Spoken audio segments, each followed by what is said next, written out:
pop icon, a style legend and a creative trailblazer who over 4 decades has transcended music, fashion and the ages and continues to inspire and provoke as a singer, a DJ, an artist and a fashion designer. We are delighted to welcome him back to Ireland. Would you please give it up for the original Karma Chameleon, Boy George!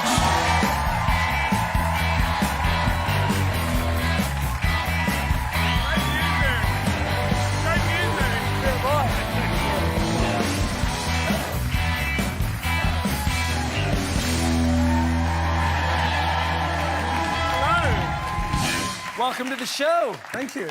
We've all made an effort. Some of us have made an effort. We're all very excited. You're here. Me too. I've been checking our star signs. I think are we compatible or? Well, it doesn't really work like that. No? It's Okay. it's more about like, when you know what someone is, you know, kind of certain things, how you talk to certain people. Okay. Can be, knowing what they are is useful to know what they are.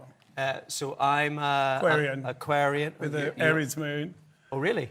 I think so, yeah. Okay. So quick to rage. Yes, that's right. Furious. Emotionally angry. Yes. Also, Aquarians don't listen to anyone, so... My mum and dad were both Aquarian. You've got me. Born on the same day my mum and dad, they met on their birthday. Really? So I'm an expert on Aquarians. Oh, wow, because we were talking about, your Irish background. How much of that, you flew over on your Irish passport today? First time I used it today, wow. Yeah. I breezed through. It was great. Somebody said to me, did you get it because of, Europe? I was like, no, I got it because of my mum. I didn't get it to shorten the queue. It's just one of those things, first of all, I didn't realise I could have one. And then when I realised I could have one, I thought it would be a nice thing, because I lost my mum a couple of years ago, so having the passport is like, see, I'm not a plastic paddy anymore. No. I'm officially Irish.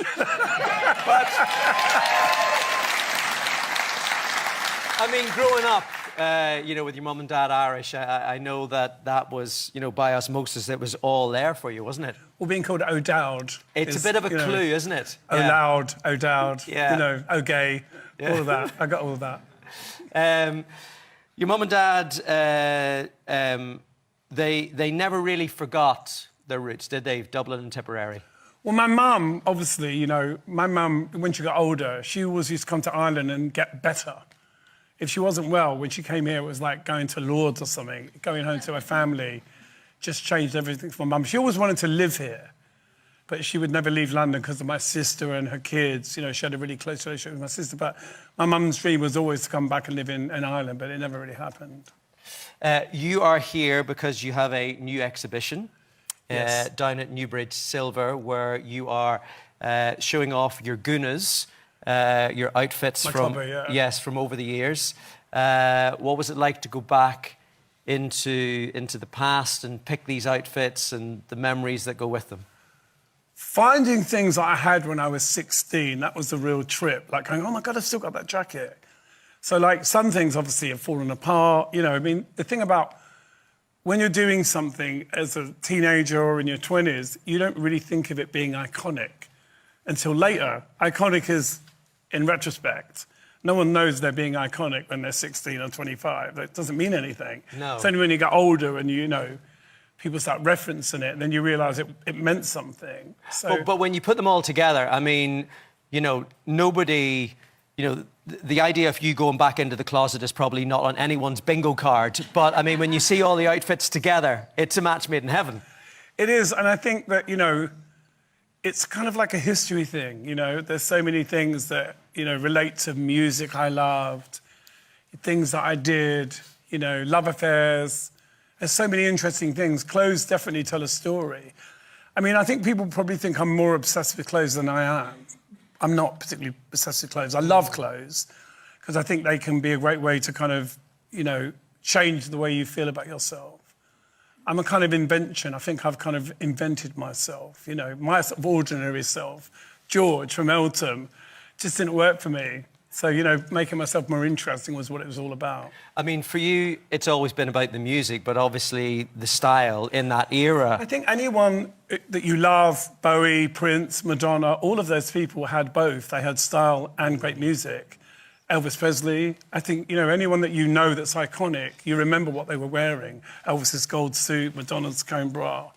Prince's high heels. You know, I think it is important. I think fashion and music go hand in hand. It's interesting you talk about that notion of not knowing you're iconic at a certain time. I mean, I remember, you know, watching Top of the Pops, watching you, and even back then, I knew I was watching something special. We got a little clip of you in one of the outfits we actually have here. So good. It's so good. And that's that outfit there. It is, yeah. Amazingly, actually, it's survived. Because a lot of things obviously have fallen apart, you know, but there's certain things that have stayed around, you know. The tartan thing my mum made me when I was 16. And my mum was a great seamstress, but I remember, like, she had this pattern for, like, normal trousers, and I was like, no, it's got to be bigger. Cut it wider. And she'd, you look like a clown. I was like, exactly. That's what I wanted. I wanted it to be extreme. So my mum was very, like, kind of... She sort of became my collaborator at a certain point. But there was a point where she was sort of slightly reticent, wasn't she? About, she used to stand in front of the door. And she'd say to my dad, look what he's wearing. You know, and she'd say, look what he's going out. And my dad would just lower his paper and go, do you want to get beat up? And, you know, I didn't really care, because you don't when you're 17 or 16. You think, you shit what anyone thinks. I mean... Nothing's changed, really. No, I don't really care now. no. You know, but looking at that now and knowing that was made by your mum, and I know you mentioned, you know, that she passed away a few years ago. You carry her with her, with you closely, don't you? She's always with me, yeah, totally. I mean, my mum was very, like, opinionated, like most Aquarians. Yeah. She always had something to say. And I always know what she would say whenever I'm sort of, in a, you know, have an issue or a problem. Basically, get on with it, was my mum's, you know, always go-to reply. You know, not stop moaning about it, deal with it, it'll be over in 5 minutes. And that's always true. I also love, though, that idea that wherever you go now, no matter where you are in the world, you have that little chat with her. You know, there's a lovely thing about you were in the Moulin Rouge in... Well, people say talking to yourself is the first sign of madness, but I actually think it's the first sign of sanity. I think talking to yourself is really important, you know, because changing the way you think about things. I mean, I always feel like my mum, when I was in Moulin Rouge, there was this one night where I almost fell on someone in the pit, and it would have been a tragedy. And I felt like my mum pulled me up. Now, whether she did or not is irrelevant. You know, I feel like, you know, when my mum died, I kind of felt like there's no holes in the universe. Where can you go? No one really leaves. If you believe in kind of frequency and energy, you know, just because you're not matter, it doesn't mean that you don't still exist in some way, which might sound crazy, but then people that believe in God, are they crazy? Well, it's also that thing, isn't it, that... Are you crazy? But it is also that thing, isn't it, when, you know, when you lose someone, as long as you carry them with you, you know, part of them is always going to be there. Well, you never lose them because, you know, we talk about my mum all the time. You know, my mum lived with my sister for 25 years. So, you know, my little niece and nephew, we always talk about my mum, how she was so controlling. She was like, let's make a cake, and she'd just take over. Sound familiar? You don't make cakes? No. Maybe I need My mum was like, there was one way to do things, and it was my mum's way. Yes. She was very good at everything. You know, my dad would, like, knock down a wall. What have you gotten from her, and what have you gotten from your dad, do you think? I think determination, you know, sort of, you know, my dad would knock down a wall in the kitchen, and it would be knocked down for 6 years. And my mum would get a book and learn how to bricklay, and she'd fix it. So my mum was one of those people that could do anything, which is very, maybe Irish or Aquarian, I don't know, but my mum, yeah, she just always got on with things. And I think that that's what I got from my mum. And also, you know, my dad, I mean, obviously now I have a really good relationship with my dad. I think about him with real fondness now. I miss him probably now more than I ever did, you know, because I sort of understand him a bit more than I did when I was a kid, you know. He was definitely a product of his own upbringing. And there's that acceptance, isn't there, with time about how people are and how people were and what that means. And there were a lot of good things about my dad, you know. He was very cool about me being gay, he didn't care.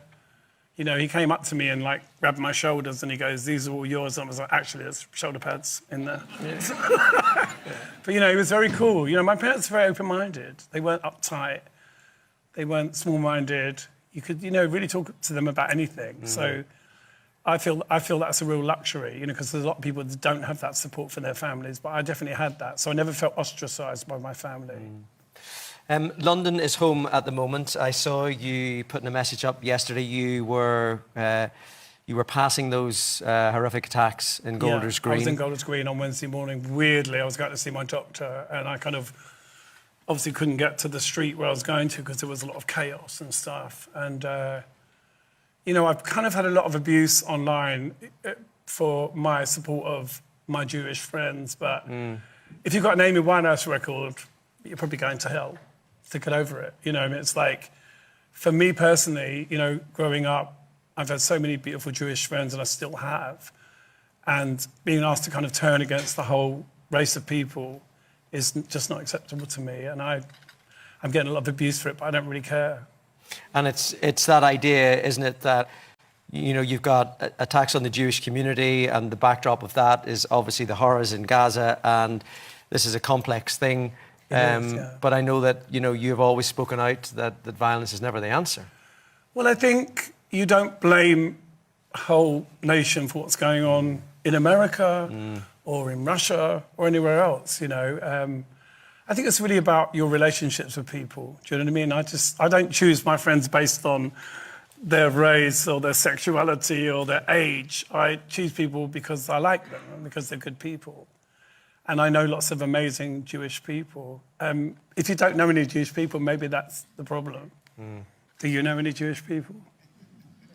Look at the choir, it's so weird.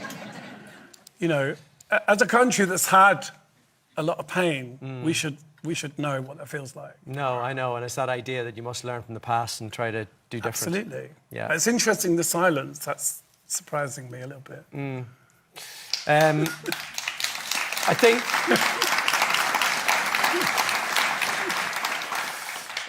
you're also involved in Eurovision. I am, yeah. Which a lot of people didn't know, which has its own controversies this year. There's certain countries that are pulling out because of Israel's involvement. You're going to be representing who? San Marino. Okay. Which it was so bonkers. I got asked to do it, and I was like, are you allowed to do that? And I like the idea of it. I'm sort of like a sax solo. I appear in the middle of the song and do a little turn, and it's very funny. Did any of the controversy around Eurovision, did that play on your mind whenever you decided that you were going to do this, or is it just a music competition to you? I think music is about bringing people together, not separating them. You know, and Culture Club, that's what we were in the beginning. We were a multicultural band. An Irishman, a Jewish drummer, Anglo-Saxon guitarist. You know, we were a mixture of cultures. That was the whole point of calling ourselves Culture Club. You know, we used to wear the Jewish star and have Jewish writing on our clothes. It was a kind of mix of the whole Rastafarian thing, reggae music, 12 Tribes of Judah. So, you know, that was always part of what we did. We are, you know, the Culture Club. And when I go on stage now, I look at the audience and I say, this is what community looks like. This idea that some of us live with a fence around us. If we're gay, we don't have parents and uncles and cousins and aunts. Nobody lives in a vacuum. I don't live in some gay vacuum. I live in the real world. I have 4 brothers that are straight. I have a sister that's straight. I have parents that were straight, as far as I know. You know, nobody lives in a vacuum. We're all part of the same world. I mean, that idea of you've always known your own mind, and you've always kind of, you talk there... More now than ever, I think. Yeah, like you're talking there about, you know, getting some abuse online, but it seems to me that, you know, you're very happy in your skin, you're happy in your opinions. Yeah. Would I be right in that? Well, I think it's good to know yourself. You know, I think as you get older, I personally think I've become a nicer person. But that's a choice. That's not an accident. You know, as you get older and wiser, that's not what happens. You have to make a choice to be different. And I love being me. I enjoy being Boy George. I never used to enjoy it because I didn't really understand it. But as I've got older, you know, time becomes more precious when you get older. And you don't really want to have conflicts with people. You want to have as much fun as possible, and I really do. You know, I landed today, had an amazing chat with 2 lesbians in the airport. It was amazing. Sue O'Brien, God bless her, they were so sweet, you know, and they came up to me and they said, oh, thank you. And I thought, what have I done? And they said, you were brave. And I never really thought like that. I never thought I was brave. Because I'm me. It just happened. I didn't choose to be me. But I choose to enjoy being me. There's a difference. When you look back on your career and you look forward, I know that music is still, you know, a huge part of your life. You're recording so much new music. You're recording music, you're writing music with people, you're writing music with AI. With AI. Yeah. With robots. Yeah. How does that work? Well, it's fantastic because you've got no one looking over your shoulder saying you can't say this and you can't do that, you know. You're still writing the song. You're writing... For me, like, a song is about the words. The words are everything. And if you have something to say, you'll find a way to say it. So with the AI thing, there's a kind of freedom that you don't have with musicians because they're always telling you, oh, you can't say that and you can't do that. And for me, it's given me an absolute freedom. I'm actually about to release an album called Fear of an AI Planet. Which we all probably should have. Well, not really. No. Because I think if you use it properly, it still requires your imagination. It's not... It can make some people lazy, but in my case, I don't think it's made me lazy. I think it's made me more creative. Because our intelligence isn't artificial, and so we're the people that are actually driving it, yeah. Well, I make art. You know, you still have to make it. You know, whether you get influenced by AI or whether you get influenced by seeing another painting, you still have to use your hands and you still have to use your imagination. So it's up to you whether you want to be with what's going on or burn books. You know, it's like when the CD came out, everyone said it's the end of rock and roll. When vinyl stopped, you know, it's a very old-fashioned attitude, and I'm not old-fashioned. No, you're far from that. Look, we've loved having you back here. When can we see you back, maybe playing some gigs? Hopefully, yeah. I've been talking to our lovely Sean Walsh, you know, was on the Jungle about doing something in Ireland, maybe him doing a comedy thing. Instead of having a band, have a comedian and do something like that, which would be fun. But yeah, I'd love to play here. I would love playing here. What do we think the next chapter is? I know that things are constantly moving for you. Loads of AI. Get ready for that. And I think it will surprise people. Because I think people are a bit like, they don't really know what it is. And, you know, I think I'm ahead of it. I feel like I'm really in it and I love it. And I think people will be surprised. Well, look, thank you so much for joining us tonight. We're delighted you've been here. Give it up one more time for Boy George!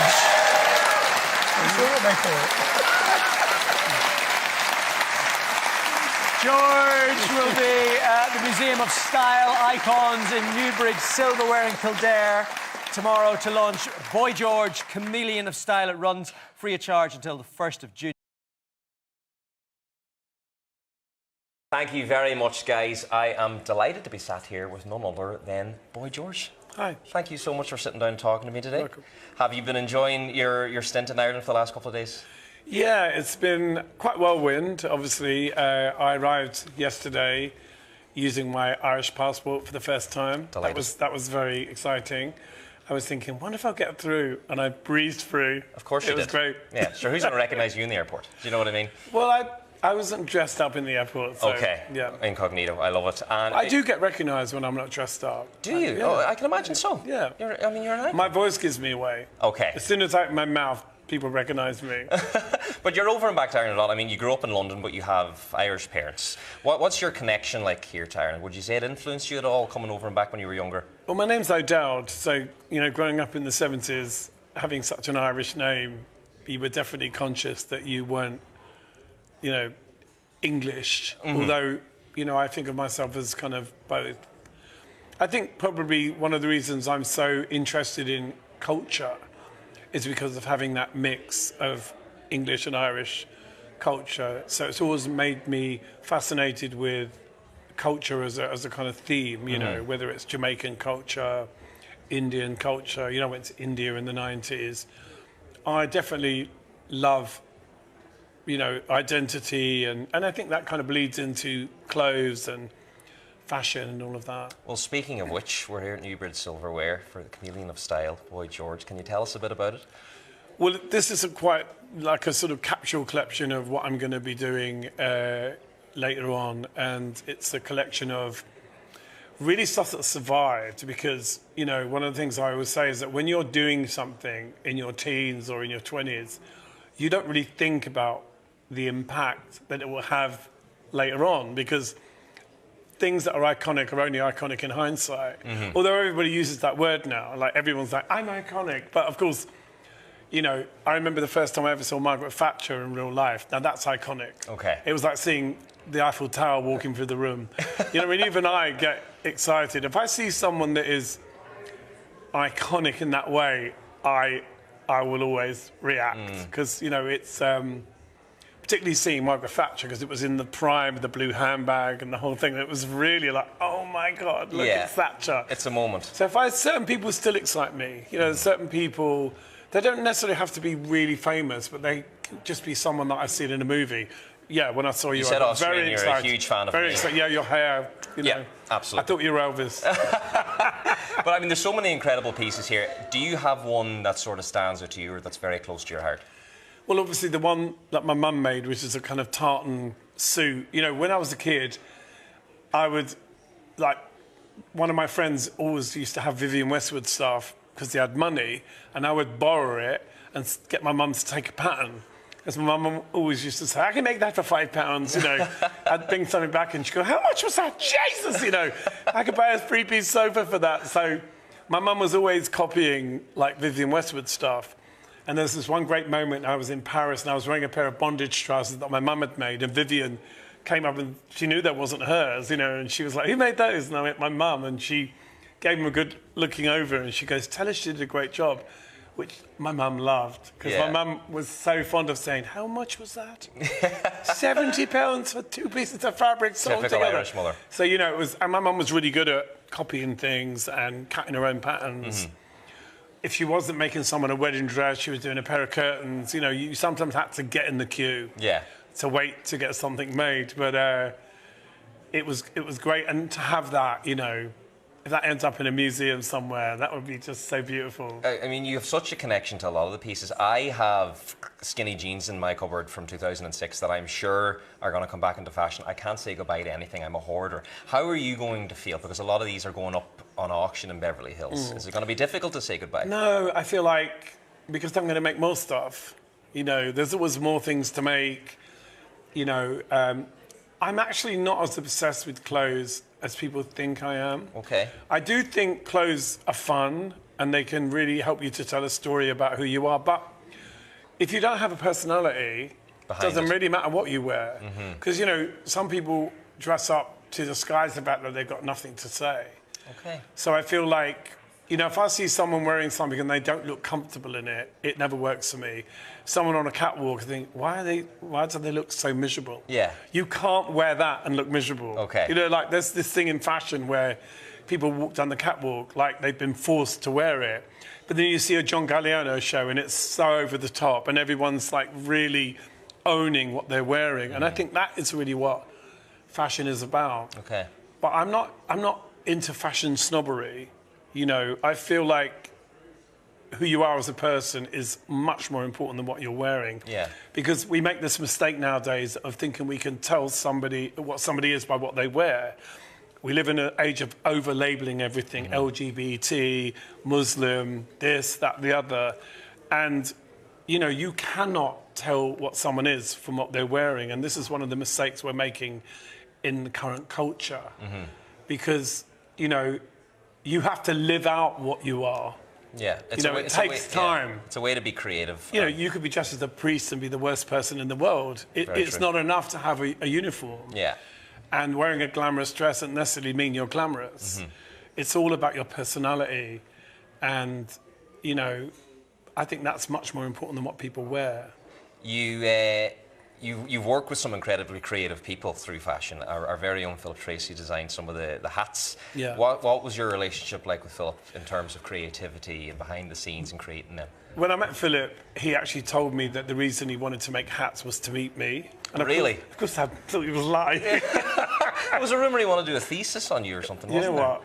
I have to say, Philip is one of the most generous people I've ever met. I don't think I've ever paid for a hat.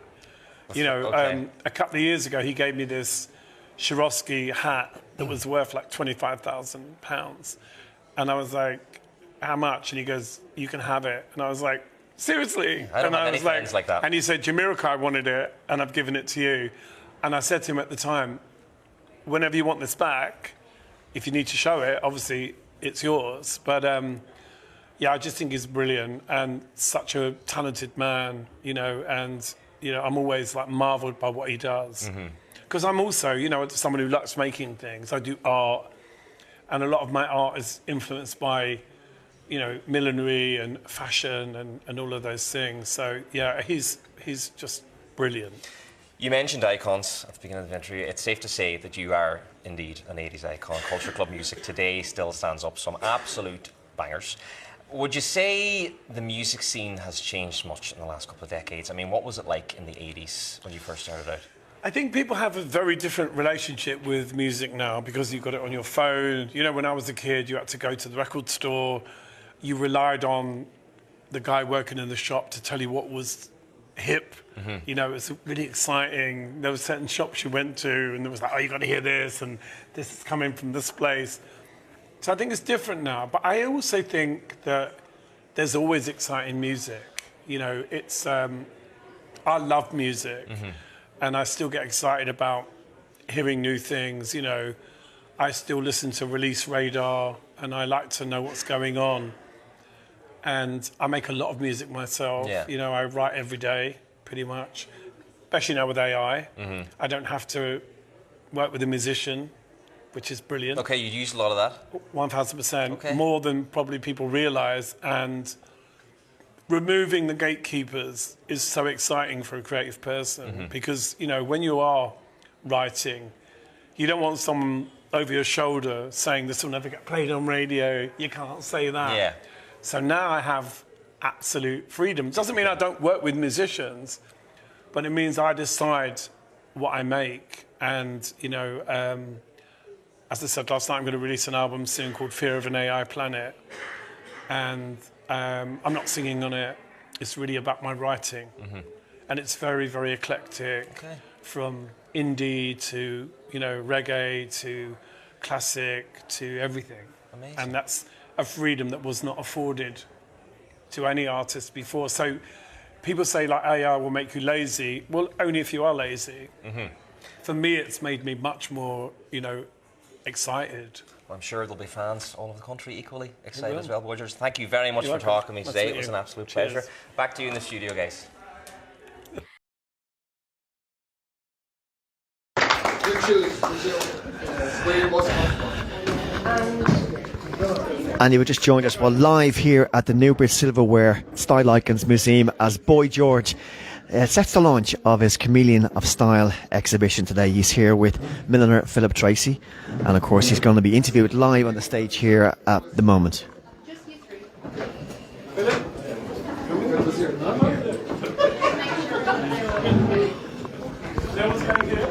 It's a little bit dark, so hopefully you can see it. No, I'm fine, thanks. Thank you very much.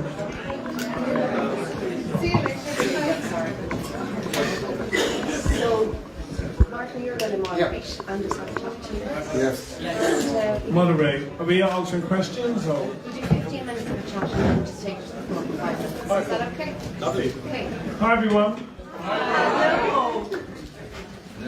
Gentleman needs no introduction. Boy George.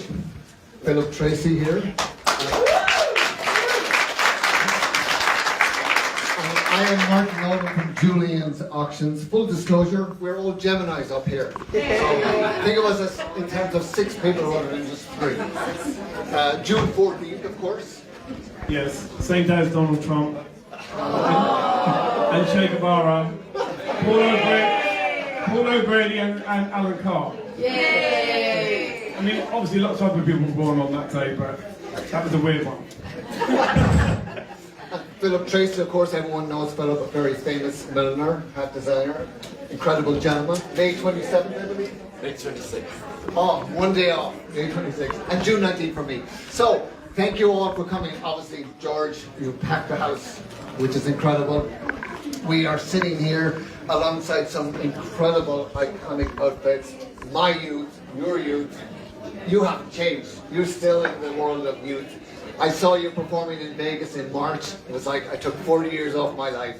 Incredible. You're the very same, high energy, great, memorable music, just incredible.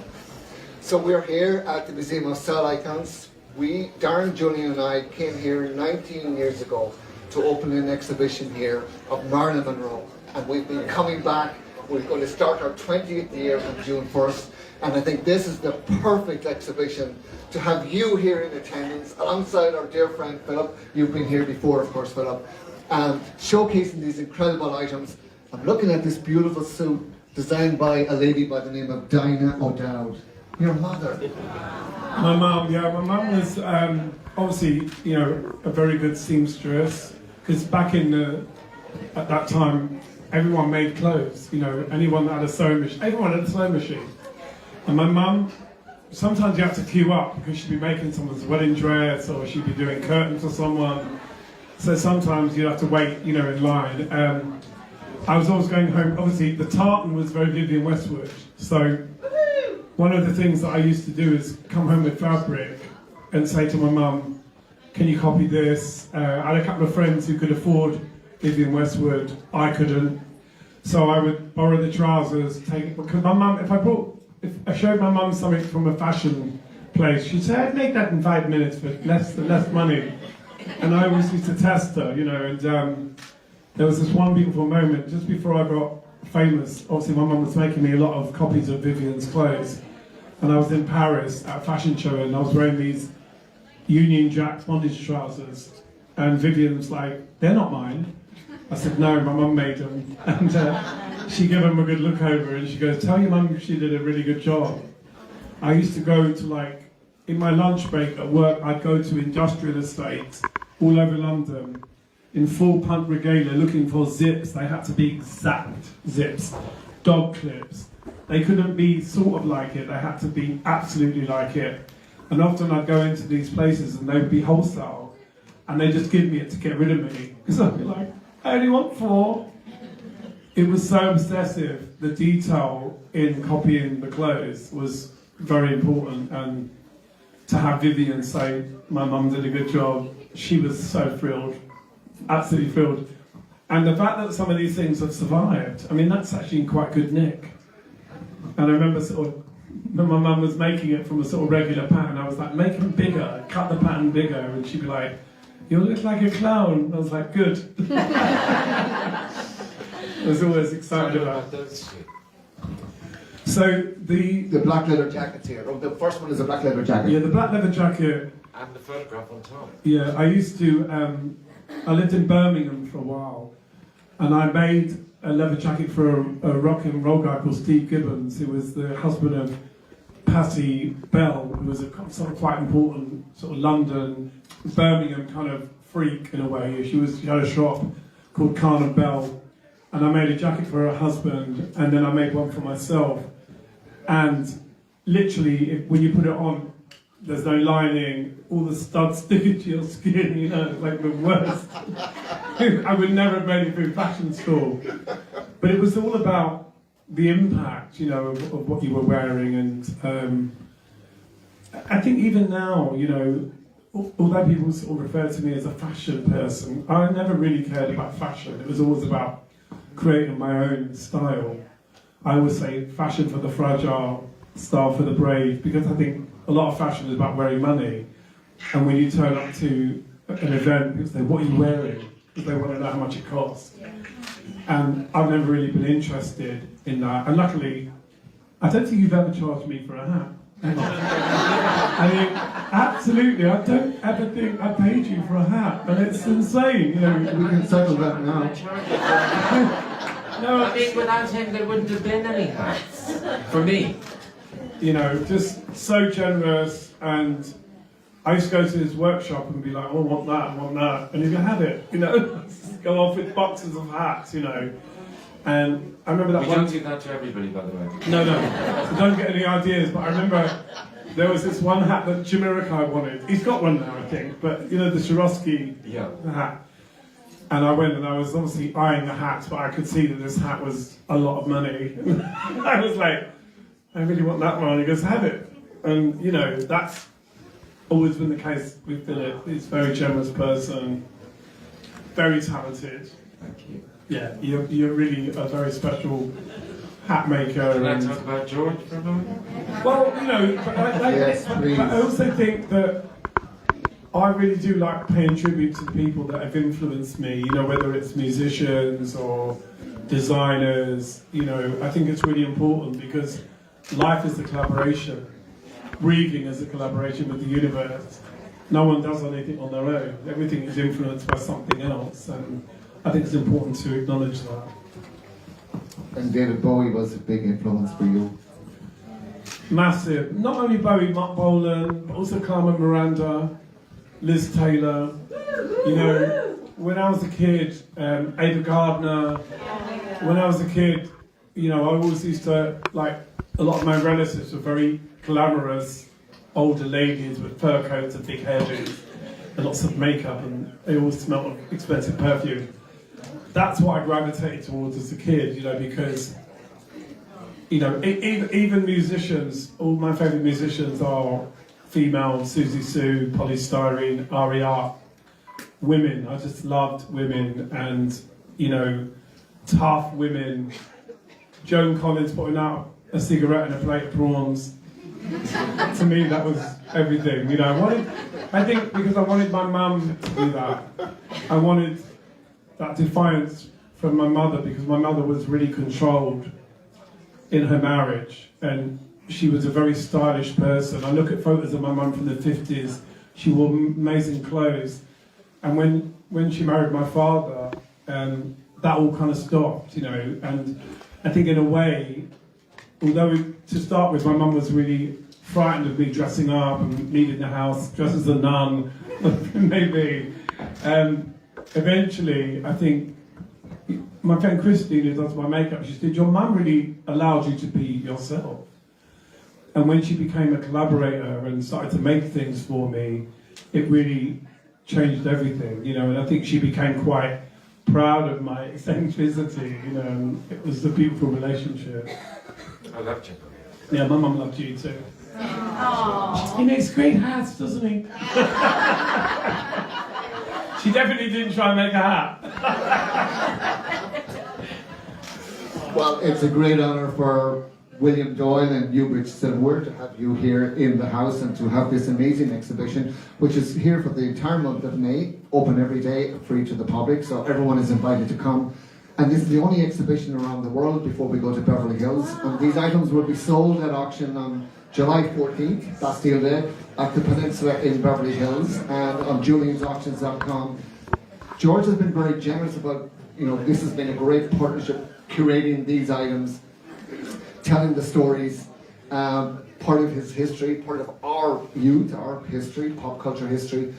A generous portion of the proceeds of this auction will go to benefit Music Cares, which is the charitable component of the Grammys. So it's musicians helping other musicians, which is really very nice of you and generous of you to give back to people that are less fortunate than you are.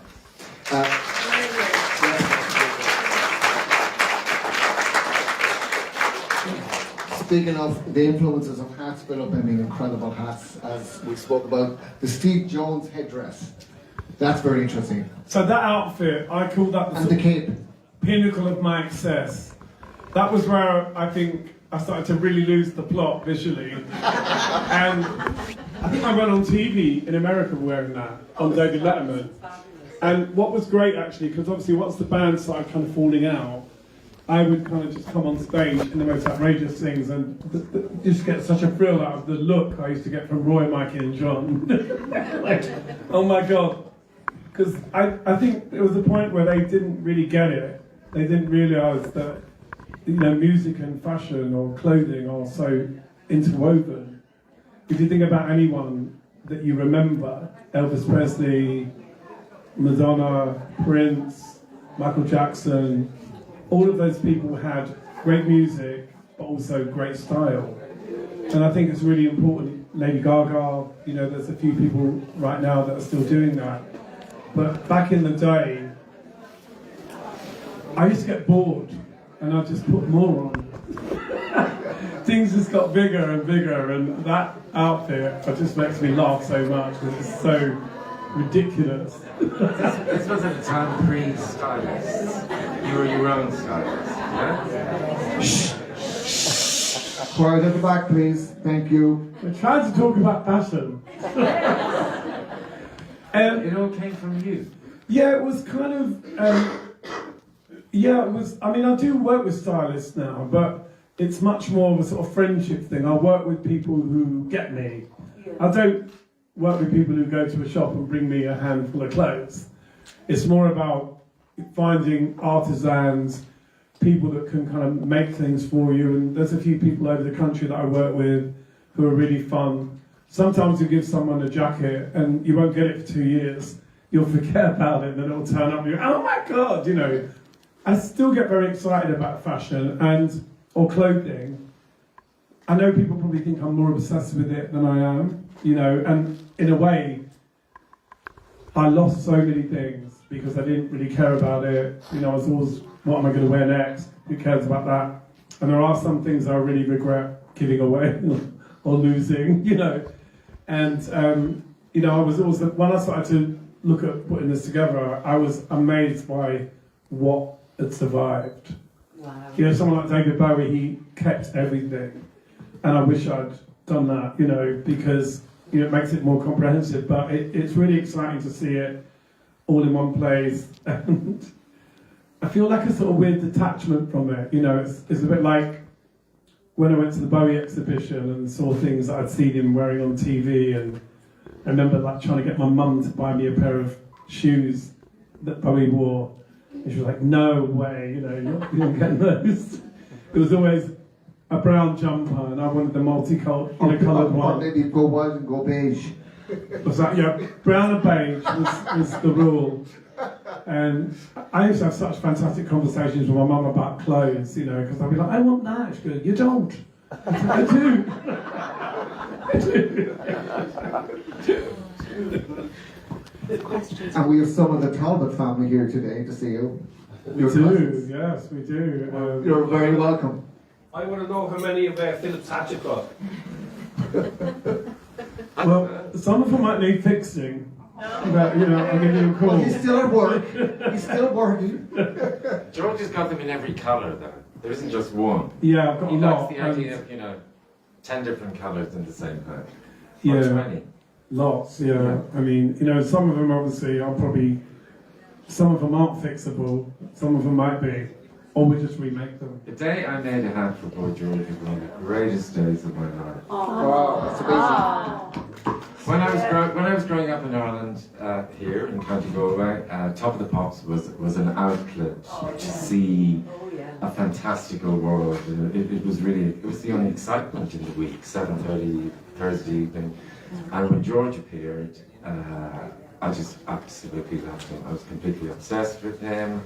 I read everything about him. I saw every appearance he was on.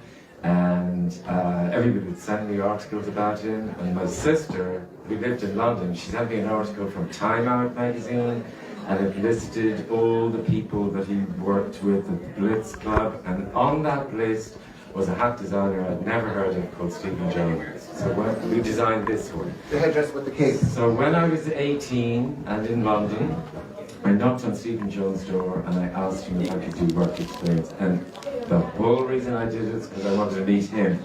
And if that hadn't happened, I wouldn't have made hats. So it's all his fault. Everything. I wouldn't be sitting here if it weren't for him. People kind of say I was inspired by him, but I was obsessed with him. That's amazing. We have something in common then. Open to the floor, Martin. You know, we look along incredible outfits here, and you have Dino Dowd, you have Boy George who designed, and then you have Stephen Jones, of course, Dexter Wong, and Gaultier, Jean-Paul Gaultier. He's a friend of yours.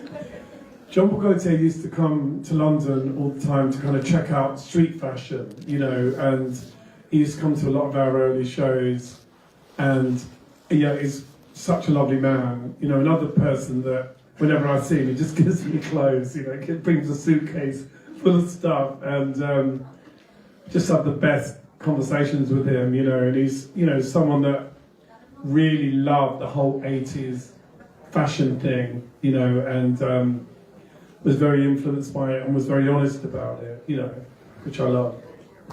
Absolutely. I think should we open it up, Aileen? I'm looking for you, but should we? Here you are. Do we want to open up for some questions? Yeah, please. Is that a good time to do that now? One thing about Dino Dowd, she used to say the only singer in her house was her singer sewing machine until George came along. True. Do you have any questions from the floor? Yes, go ahead. Hi George, Glenn. You're doing Eurovision in a couple of weeks. Is it Glenn Cunningham? Yeah. How are you, Glenn? How are you? You're doing Eurovision in a couple of weeks. Have you chosen your outfit and hat? It's being 3D printed as we speak.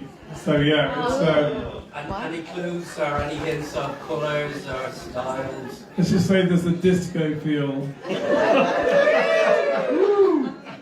It's amazing to Mirrors. see the two things I've loved most in my life, Boy George and Eurovision, finally come together, and I think I might explode Tuesday.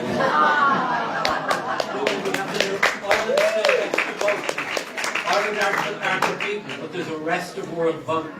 So the rest of the whole world gets to have a vote, so you just need to make sure that Christine and yourself and all of the others are putting that out so the rest of the fucking world votes San Marino. So Ireland can't vote. We can vote. Oh, you can vote? The rest of the world. Yeah. So every country plus rest Oh, of so the you can world. vote for me? Yes. And we're going to we're going to vote for you. So I'm obviously secretly supporting Ireland via San Marino. Just put it out there. You won already, Phil. There's another question here. Yeah, go ahead. Fame can be very lonely. Fame can be very lonely. Can it be very lonely? I don't really ever feel like I don't feel lonely, you know, because I feel, I don't know, maybe when I was younger, you know what I mean? I think fame is something you have to kind of make a sort of a deal with. At the point where you have to kind of, you know, especially when you look a certain way, you know, obviously when I'm dressed up, it comes with a responsibility. When I look like Boy George, there's a responsibility to act like Boy George. And when I was younger, I didn't really understand the responsibility, and now I do. So I like my own company. I think as I've got older, I don't feel lonely, but I do like to be alone. I also like people, and I think it's really important to learn to be with yourself, you know, and to enjoy your own company. I say, you know, always have a good time even when you're doing nothing. So I feel like I love working. I would much prefer to work all the time than sit around watching TV, but, you know, I also do like to kind of do nothing as well, but I'm really lucky that I love work. I love being busy, a bit like my mum. You know, my mum was always doing something, and I feel I'm the same, you know. Thank you very much. George, how you doing? Charlo is my name. We share, our mums are both from Casha. My mum's from Casha Tipperary. Your mum's from Thurles, so we're made of good stock.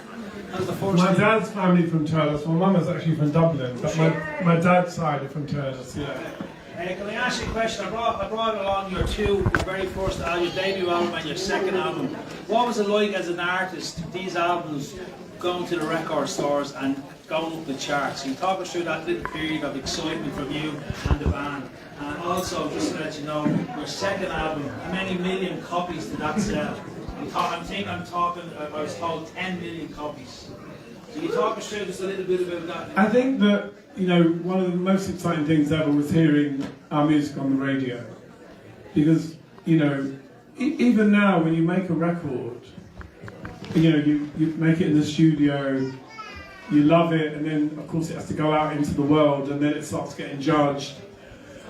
And until it gets played on the radio, it doesn't really make sense. It's a bit like a painting being in a frame and going on the wall, or making a hat and putting a label in it, or a piece of clothing. Once it's legitimized, it sounds different and it takes on a different shape. But you know, getting the first records, like getting your first ever 12-inch record with your face on it, and the boys on the back, I hated it. Because I grew up in the era of, well, they got on the front of that one, but I grew up in the era of Bowie. Every Bowie album had, you know, Bowie on the cover, And a lot of my art is based around album sleeves. It's very sort of head and shoulders, face. I don't think I ever really got over that kind of joy of buying an album, you know, by Bowie or T-Rex or whoever. And, you know, in the old days, we'd like walk around with the album under our arm, so everyone knew what you were about, you know. It's like, these days, obviously, you know, people, I mean, I do wear T-shirts of bands I'm not into, because I take the view that I don't really know Louis Vuitton or Chanel, so I don't see why I can't wear AC/DC if I feel like it, you know. I don't think those rules apply anymore. George, just a I'll be question really from on Patrick. to sign these from you later on. I'll be really on. I'm sorry, Darren, we're not signing today. We can't do that today. So All bitchy. we have a question from Patrick. If you're nice, I will, but not now, Patrick, though. go ahead, Patrick. Another question. Hi George, the media keep asking you to look back to the 80s all the time. Must be really tiring. The fans want to know what the future is. We know the past. What's the future? Well, the future is what I'm doing already. You know, I mean, obviously, as a legacy artist, you know, you have to kind of balance nostalgia with what you're doing now, and it's always a fine balance, you know, in terms of when you do a live show. But one thing I have learned in the last, say, 10 years is that one thing you never say on stage is "this is a new song." I often lie and say I wrote it with Johnny Cash, or there was a great thing a couple of years ago. I know, because people, they don't know. Did he know Johnny Cash? I did a thing a couple of years ago where I wanted to sing this Christmas song at some event, and in the end I had to say it's a Dean Martin song. I said it's a Dean Martin song, and then they let me do it, and everyone was like, "Oh, I don't know that song." And I was like, "No, because I wrote it." But people. It's a funny thing because obviously, you know, people are frightened of new things. But I always say to the audience, nothing is new. Everything's an interpretation, and particularly at this time in history, you know, the menu for what you can use musically is so vast. And I think you always end up with your own interpretation of something, whatever it is. But yeah, I think the trick is not to say to the audience it's the new song, but just tell them what it's about. Explain the narrative and involve them emotionally in what you're singing, and then you can pretty much get away with anything. Will the AI music be released soon as well? Absolutely. I mean, you know, I always kind of embrace new technology. I'm always excited by new things, whatever it may be. You know, I love gadgets. I love technology. And, you know, I make a lot of my own videos. I have been doing that for a few years, you know, rather than letting someone else do it. I'd rather do it myself. And AI, even though people are scared of it, it's actually really exciting what you can do. Thanks, George. Thank you. Thank you. Thank you very much. George, it's an absolute pleasure working with you on this project. You're an absolute gentleman. We love seeing you on the Late Late Show last night. We love the fact that you have your new Irish passport. You're really embracing your Irish heritage. We love that. Philip came specially for this. When we said, Philip, would he like to be a part of this? Absolutely, because he wanted to support you, George. You're great friends. And on behalf of Darren Julian and myself from Julian's Options, we are truly honoured to work with you. You're a gem, you're a gentleman, and we're loving this project. And we think the auction on July 14th will be a huge success. Thank you to everyone for coming today. Thank you.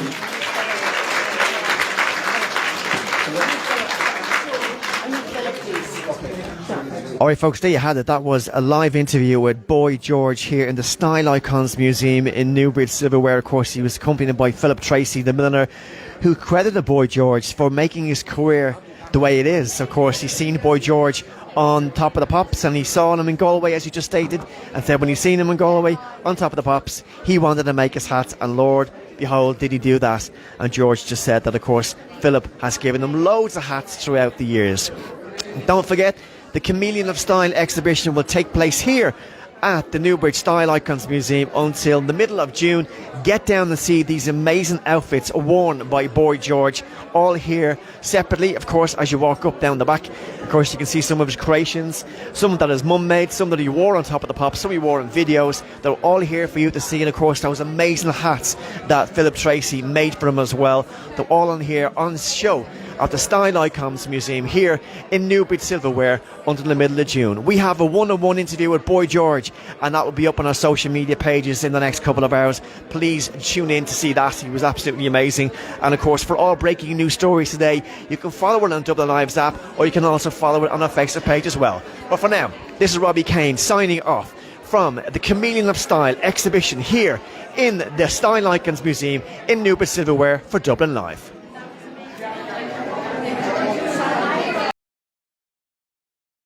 Boy George was here at the weekend to unveil some of his most iconic collection of clothes.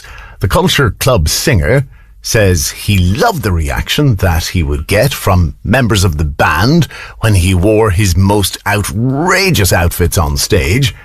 And some of the items are now on display at the Newbridge Silverware Style Museum for the month of May. They will then be flown to Los Angeles, where Athlone's Martin Nolan from Julian's Auctions will put them under the hammer. Midlands 103's Sinead Hubble has been speaking with Boy George about all things style. When I was younger, obviously, you know, I know people think I'm obsessed with clothes, but I kind of am a little bit different to it. I threw a lot of things away, gave things away, things got stolen and lost. So when we started to put this together, it was kind of amazing what I still had, because there were some things I found from when I was like 16, like the leather jacket, the Elvis jacket, and obviously now I kind of really regret chucking things away, because you don't know that something's iconic when you're 20. You know what I mean? Things only become iconic in hindsight. And you have had some very iconic items over the years. What pieces stand out for you now when you look back, or when you were going through items for this collection? The cape and the big hat, I call that the pinnacle of my excess. That whole look was so over the top. There was a period in Culture Club when I was like walking on stage in like wedding dresses and capes, and the look on the boys' faces, it was worth it just for the horror that, that I would receive. And then obviously there was a period when I was also dressing the band, so there's a great clip of us on Top of the Pops where I'm wearing the yellow thing and they're all in these like football outfits. And I don't know how I persuaded them to do it, but for a time they listened to me and then they rebelled. Then the wives and the girlfriends started to dress them, so they took over. But in the early days I was very obsessed about the band having a look that we looked like a little tribe, that we were a little gang. And I actually banned them from buying Anthony Price jackets, because basically all of Culture Club really wanted to be in Duran Duran, but they got me. And where did it all come from? Because your mum was a seamstress, so did she influence you? It was more sort of David Bowie, Mark Bolan, sort of glam rock, but also the 50s. I'm a big rock and roll fan. So, I always used to love drape coats and ruffle creepers. I've always just loved style, whether it's female style, Hollywood movies, Busby Berkeley. I think some people just get drawn to exotic things, and that was me as a kid. I was always interested in like relatives that had big beehives and fur coats and fabulous shoes. I was always gravitating towards women. When I was a kid, it was always glamorous women. Joan Collins, Carmen Miranda, Liz Taylor, all those kind of characters. You have a great connection to Ireland. Your mum is from Dublin, Dad has roots in Tipperary, and I believe that you flew over here on your Irish passport. For the first time yesterday, yeah, I was like, I wonder if it'll work, and I breezed through. It was great. And what did it mean to you to have your Irish passport? Well, people said, oh, did you do it for Brexit? I'm like, no, I did it because of my mum. I think my mum would have loved the idea of me having an Irish passport. And, I feel like I just love the idea of it, And did you grow up then in very much of an Irish household with, I suppose, some of our traditions and culture then? Well, I'm called George O'Dowd, so, you know, in the 70s, having a name like O'Dowd, you know, you were definitely aware that you were Irish, particularly what was going on politically in the 70s. At school, I used to get comments from people, you know, so, you know, I was very much made aware of my Irishness. And my mum, you know, really kind of kept a strong relationship with her family here. My Auntie Phyllis, you know, my Auntie Annie would come over to visit us. Whenever there was any drama, Auntie Phyllis would arrive. She was, you know, such a formidable character growing up, and she still lives here. My Auntie Annie's gone now, but, you know, I have lots of... My Uncle Frank was a fantastic man, you know, and my family here is so beautiful. You know, when my mum passed, having all my Irish relatives in my mother's house, that was a really powerful moment because everyone was there, you know, and you know it's something serious when even the distant cousins are in the kitchen. It was just a beautiful, you know, thing to see everyone come. My mum was so loved by everyone. I mean, she was such a popular woman, and it felt really good to see all of my family in London. It was sad, but it was powerful. Some of the money from the auction in LA will go to a charity. Yeah. To, you know, it's quite a good thing to do, you know, you know, I do a lot of charitable work, but I don't necessarily talk about it, you know. So you've never forgotten starting off how hard it can be? I think it's harder now because one of the things that we have learned through the internet is that there's so much talent out there. There's so many brilliant artists, dancers, fashion designers, models, fitness people. You know, it is overwhelming. You know, and as a creative person, you sometimes think, God, there's so many good people. But it's all about getting that break. You know, it's very difficult now, I think, more than ever. Because, you know, in the old days, there were rules about how you became successful, and there was a kind of map. Now I think it's kind of, you know, there's no goalposts anymore. It's a whole nother world. I'm not sure whether I would be able to do what I did back in the 80s now, but I'm lucky that I don't have that problem. And we're going to see you on stage at the Eurovision very shortly. What can we expect? Well, I don't want to tell you too much, but it should be quite camp. You can give me some. I can't, but it's for me, it's a real fun moment. I grew up watching it. Obviously, you know, I'm friends with Sandy Shaw, who won with Puppet on a String.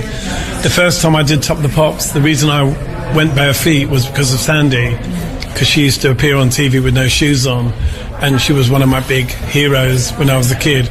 So I've always been conscious of paying tribute to the people that I love, you know, and celebrating my love of pop culture. And I think actually, as I've got older, my love of pop culture has got much stronger, you know, because I feel like it's so socially important. And yeah, I think fashion it's a great way to say things to the world.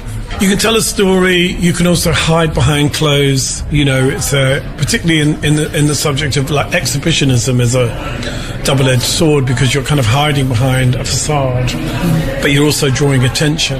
So it's kind of an interesting dichotomy.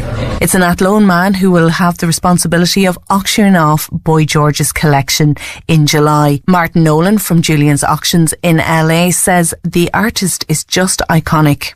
George was a style icon. I mean, I remember that's my youth in the 80s. I remember growing up with, you know, Chameleon. And I just saw him perform in Vegas in March. And a huge packed crowd at the Venetian. And I was like, oh my God, this man has not changed in 40 years.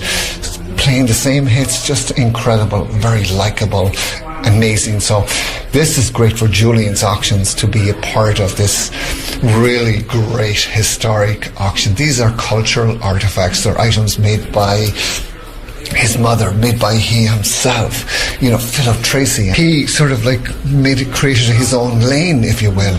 And like this, perhaps it was, he probably wouldn't like if I said that these clothes were his sort of uniform, but it might have been in a way. It's a way of him expressing himself, but also sending the message about his music. And I think that's what's important. It was the part of the performance. It was the music and the show and the story. And that's why we're talking about it 40 years on, because that's the connection. And that's what Julian's Auctions, that's what we're selling. It's nostalgia. It's our youth, certainly my youth. And that's why I think at this stage, when he decided to let go of all these items, that he's surprised himself that he's maintained. There's a beautiful suit that his mom made in something like 1979 that's still in really good condition, that could be worn today. And he's very proud of the fact that that's here in Newbridge, back in Ireland. What do you think are the very best bits in the collection? Yeah, well, every piece tells a story, colour by numbers, those outfits, like the yellow suit is incredible. The hats by Philip Tracy. Philip is a friend, and so it's just amazing to see the connection and the friendship, and like Philip working and collaborating with George to deliver his message and to give that amazing performance on stage. There's a high-end designer outfits included in this.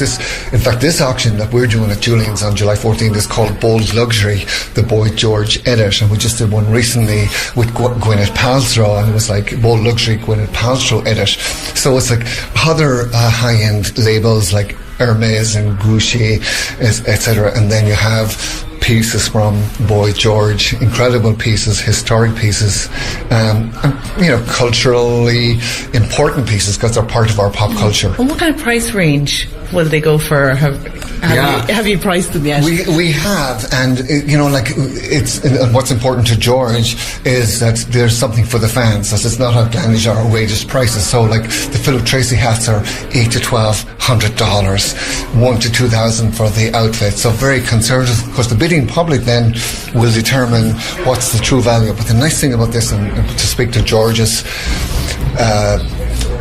his sense of sensibility and also his sense of goodness, a portion of the proceeds will go to benefit Music Cares. Music Cares is a charitable component of the Grammys. So it's a charity that helps musicians. Let's say you break your arm and you can't play guitar, and that's your livelihood. They'll pay your bills and they'll help you through that. Stuff like that, rehabilitation, all of that. So it's musicians helping other musicians. So it's really nice that George, who has been hugely successful, still is successful today, still considers the people who are just trying to get that start and get help, and if they're down, that there's someone there to support them and lift them up as a comfort blanket. Hello and welcome to another edition of the official Eurovision Song Contest podcast, and I'm here with two icons representing San Marino. Is Sunit for the third time. Exactly. And Boy George. Yeah. What am I doing here? What are you What doing a beautiful here? surprise. At the beginning of the year, when I started this season of the podcast, I wasn't expecting You see? Boy George to be here with you, Sunit. How's it going? How are you two? No, we're okay. I'm okay. How are you? Yeah, I'm having a great time. I mean, it's just like, I'm used to sort of things being like slick, but this is on another level. This is good, it's right? so organised. I love it. It's like, why can't my life be like this all the time? Yes, exactly. Well, Sunit knows the schedule is very tight, isn't it? You know, super. people tell you where to be all the time. Yeah, exactly. But see, I'm used to that, so I'm very happy and I'm very enthusiastic because I'm bring my new friend in this journey. So I'm very, very excited. Sunit, back for the third time. I guess we can call it four times Yeah, if we because take the 2020 was cancelled. cancelled. We love having you here. It's like you're a thank fixture. you. What is it like to be back each time? I love it too. You know, it's like to be in the family, in community, beautiful people. I know all of you, and it's beautiful. It's every time it's unbelievable beautiful and good organized. So I'm super surprised every time. Sunit's wonderful. George, how did this even happen? Who invited who? Please tell us. I stalk George. You stalked George. Yes. I got this random phone call from a manager to say, would you be interested in Eurovision? And I was like, oh, for the UK? And it was like, no, twist for San Marino. And I was like, first of all, is that allowed? And once I found out it was, for me, it was just such a left of centre bonkers idea. I've always wanted to come and experience Eurovision. I've watched it since I was a kid. Yeah. So I've sort of watched it really from the 70s, I think. I've loved it. Even your mommy, your family too. Yeah, we always watched it. I mean, and obviously I'm friends with Sandy Shaw, who won it, and, you're right. and Lulu, Yes. and Cliff Richard. I know them all, darling.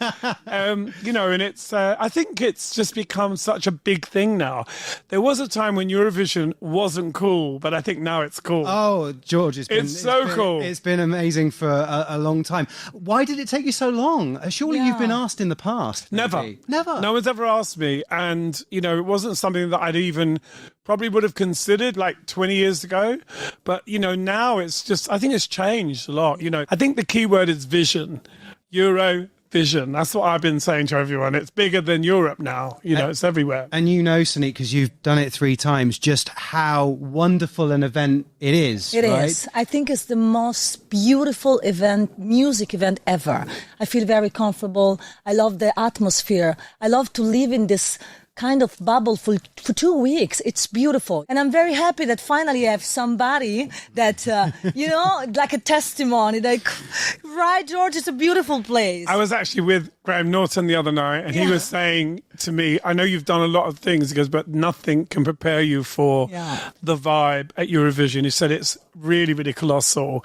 And, so far, I mean, obviously, we've only rehearsed without the audience. I think once the crowd is in there, it's going to be such a night to remember. It gives you that extra goosebump feeling, doesn't it? Absolutely. When you have the audience for the first time, Sunit. When you start to hear the people, the screaming, oh my God, I really can wait. I had Delta Goodrem on the podcast the other day, and I think she was as surprised as everybody that you were here, George, because you two worked together for 4 years on The Voice of Australia. We did The Voice together. And in fact, when I found out... 4 years. Yeah, 4 years. 4 seasons. And when I spoke to Delta originally, I was like, you and I are both accessories, because obviously I'm doing a guest vocal on this track. But she goes, no, I'm not. I'm actually representing Australia. So I was like, wow. She's a solo star this year she's a for solo Australia. star. So have you seen her yet? I haven't seen her, but I am going to see her. Yeah, me too. I heard the song, of course, but no, I didn't see her on stage. It must. Yet. Of all the years that you could have picked these 2 people that are here together, 2 old mates from down under, and you're here on the same bill. It's kind of weird. Absolutely, yeah, it's exciting. See, that's just shows you how much Eurovision has changed. It's just different every year. Yeah. Sunit, I know that last year, didn't you get some kind of award from San Marino? Oh, ambassador for San Marino because of what you've done for the country. Yeah, exactly. How did that feel? Yeah, very good, very good. And I love to be, to work for San Marino.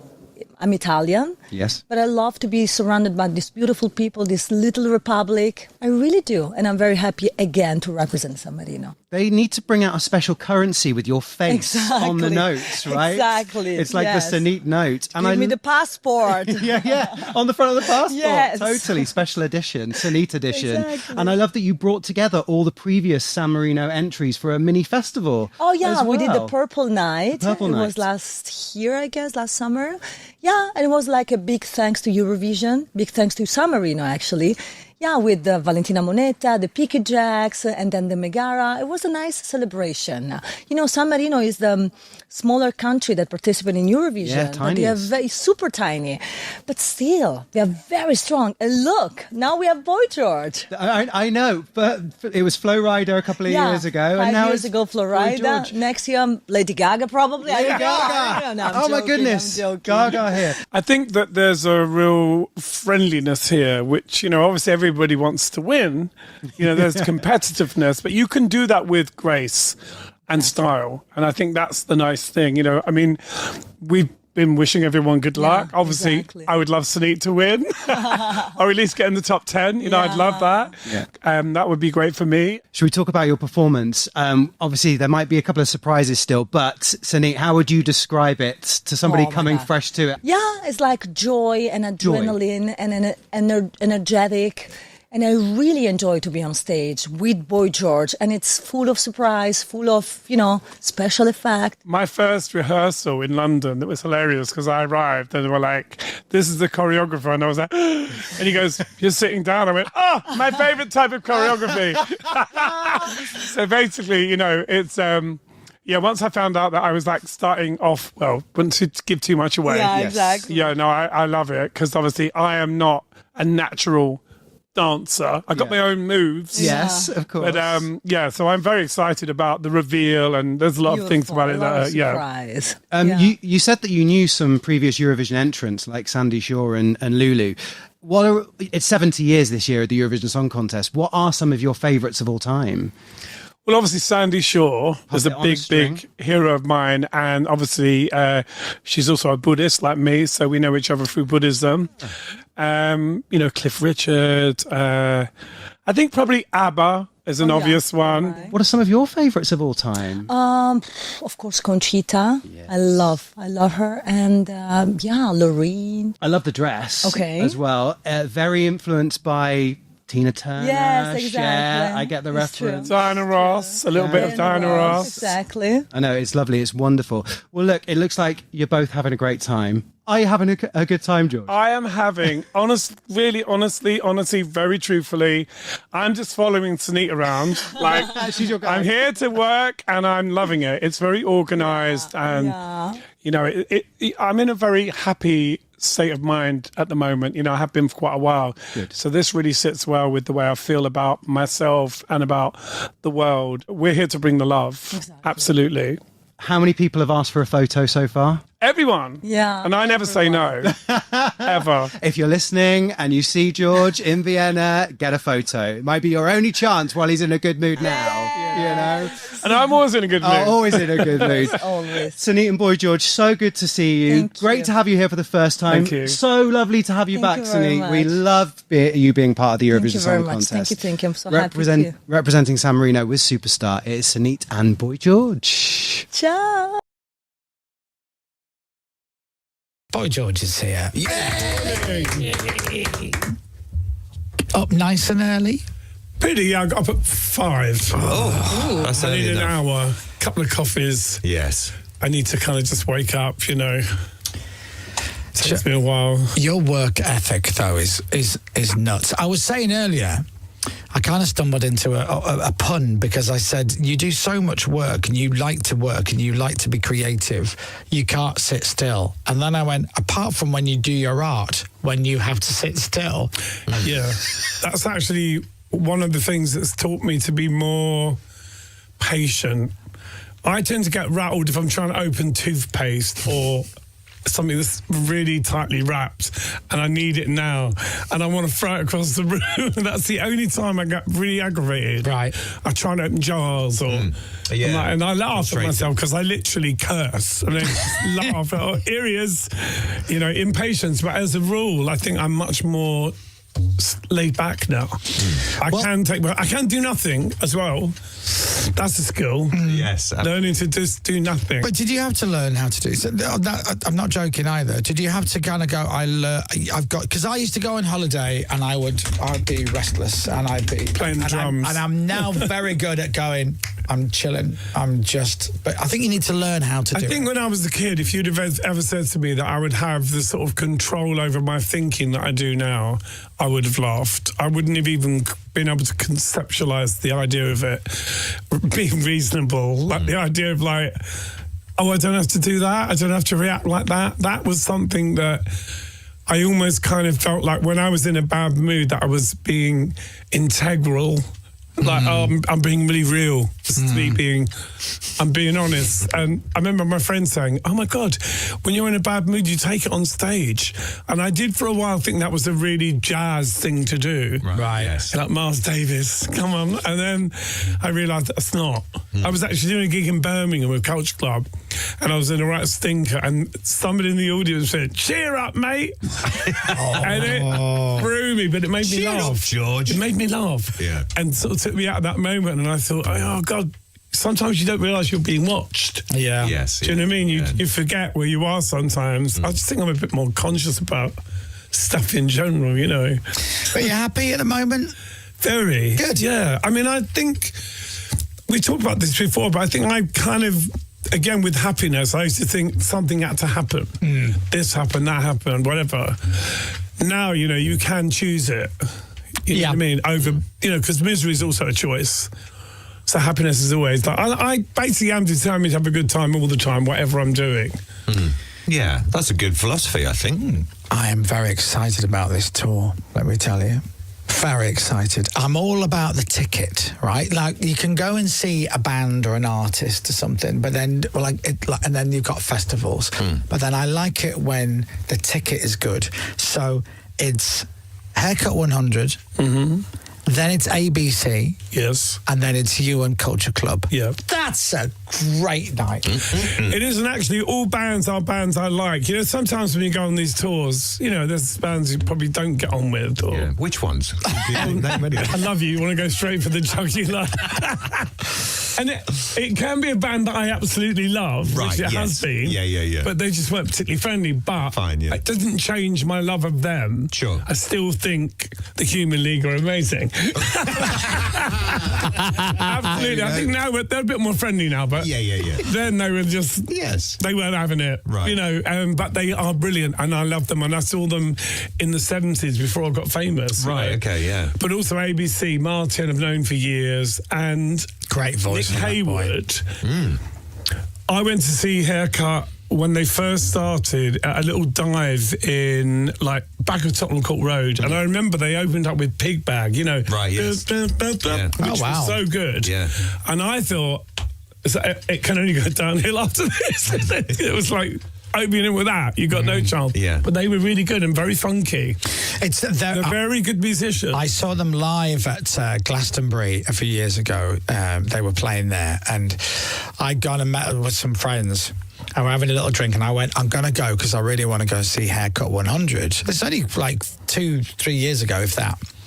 And the people I was with went, we want to go see Haircut 100.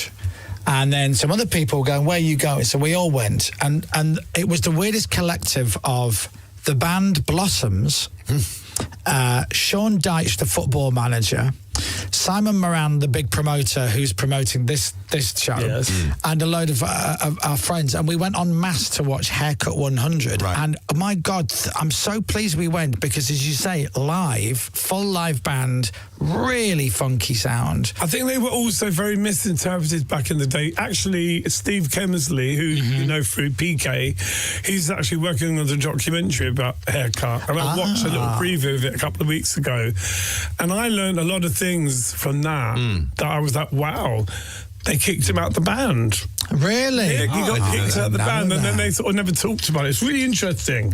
I was like, wow, that sounds like Culture Club.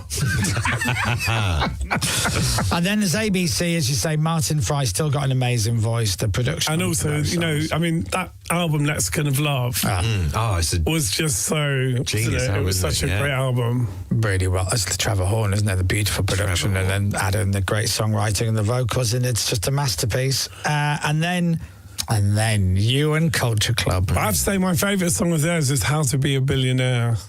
Oh, ABC? Later, yeah. See, I am. We played a bit of ABC the other morning. We played the strings of Look of Love. Yeah. So good. So I do like it when Smokey sings, though. I think that's a lovely song about I think they kind of kept going. You know, some of the later stuff I love as well, actually. Yeah. And then you've got some songs.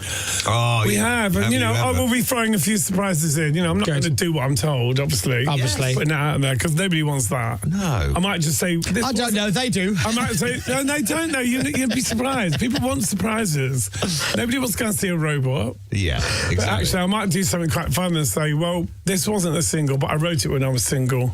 So that's nice. Well, now this is it. Now What? it's the singles tour is But what there it's are a been lot of called. singles that you don't know about. Do you know if you just go on top 20 singles alone, it's 19 forget top 30, top 40. It's 19 singles for this show, right? As well as that, Culture Club had, and I've never asked you this, I don't think, there are a couple of songs that you released in America that you didn't release as singles here, and vice versa. I think Tumble was never released here. No, I Must Be Blind, I think, was released in America only. Yeah, why? Just because? I don't know why. I think in America they always tried to take us down this R&B route, and as we started to get a bit more experimental, you know, because our audience in America was like soft radio and black radio. We got a lot of support for black radio, and the whole thing was a surprise. Right. Because, we didn't really... I don't think we ever thought, we knew we had a sort of soulful reggae sound, but we were also into Bowie and Kraftwerk and all sorts of manner of quirky things, Hawkwind. I mean, there's nothing I don't like. So when we used to have our meetings about what our sound was, I always say I started that band, I wanted to be in Susie and the Banshees. I ended up in Culture Club. I don't know how that happened because I definitely was bringing the most miserable songs to rehearsals about dying on stage. Our original name was In Praise of Lemmings. Nice. Which was very commercial, John said. He goes, it's not going to work. That's a very commercial name. Yeah, wow. We called In Praise of Lemmings, and we also called the Sax Gang Children, very briefly. And then Caravan Club, Can't Wait Club, and then Culture Club, which was the best one. Of course it was. It's the best name, and it's such an iconic name now. So let me tell you that the tickets for this show are going on sale tomorrow. So this is a tour, a UK arena tour. It's in December. There are 10 dates. It's happening all the way through December. Bournemouth, Cardiff, Manchester, Liverpool, Leeds, Newcastle, Glasgow, Sheffield, Birmingham, and then the O2 on the Saturday just before Christmas. Perfect. These are great Christmas presents, ladies and gentlemen. And then you get to go and see Nick Hayward and Hegwood 100, Martin Fry and ABC, Boy George and Culture Club. So many massive songs. Tickets go on sale tomorrow, 9:30. All right, so get them tomorrow morning, 9:30. And if you listen to the edit of this on the Saturday show, tickets are available now. That's for the edit for the Saturday show because we'll replay it. Get them quick as well because I think they'll go quite quickly, won't they, George? I hope. Yeah, I would think. I mean, one knows a no, I think they probably will. My favourite facts about Culture Club that I like to wow people with. My two favourites. Culture Club got dropped from the record label because your third album only sold 1 million copies, which is now so ludicrous as a statement. It only sold 1 million. I think there were some other factors. I know, but it's still a good line, wasn't it? Do you know what I mean? I mean, it's like, that's the sort of official reason. Right. Because, obviously, if you sell 1 million, you can sell more than 1 million. I think it was just like, when things are just... It was around that time... Things were getting very difficult all over. Yeah. And so it was like, because I remember being in Virgin and begging them to drop me. Right. Really? Yeah. And eventually they did, saying, look, you don't want me to do what I want to do. I don't want to do you want me to do. Right. It's never going to work. Right. So let's just say goodbye. I'll write a song about it. But my other favourite thing my favourite fact about you guys, and not a lot of people know this, and I had to do a deep dive into this because I wanted to know more. So it would have been March 1984. The album is Colour by Numbers, and it is a juggernaut of a success, not just in the UK but around the world. You hit big, like the dream of making it big, you and the band, and it goes to number 2 on the album chart in America, and you are number 2 1 week, 2 weeks, 3 weeks, 4. I think you were number 2 for 6 weeks, and the album that stopped you getting to number 1 was Michael Jackson's Thriller, the biggest selling album ever. And who was behind that album? You guys. Yeah. So then I had a little look. So I went to March 1984 to the top 10 albums charts in America. Can you remember who you were rubbing shoulders with?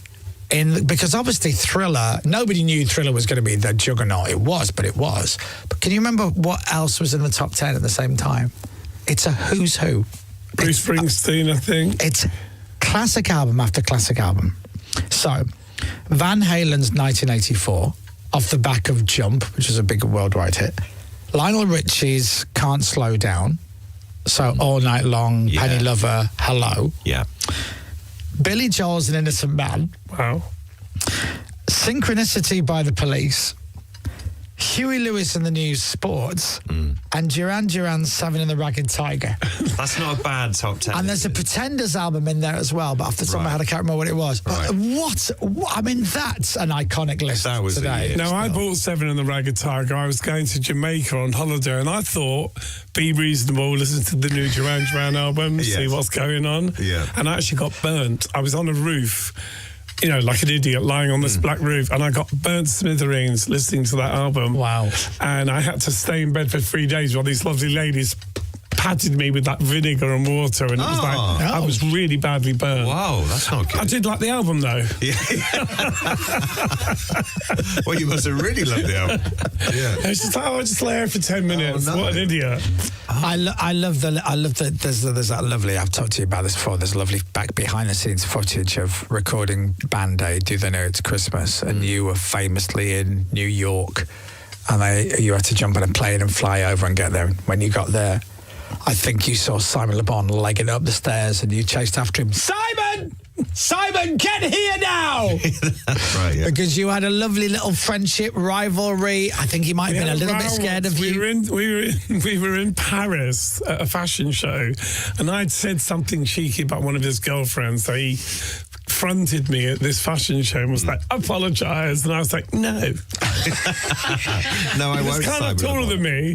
And I remember I was just thinking, oh, God. Anyway, we didn't speak.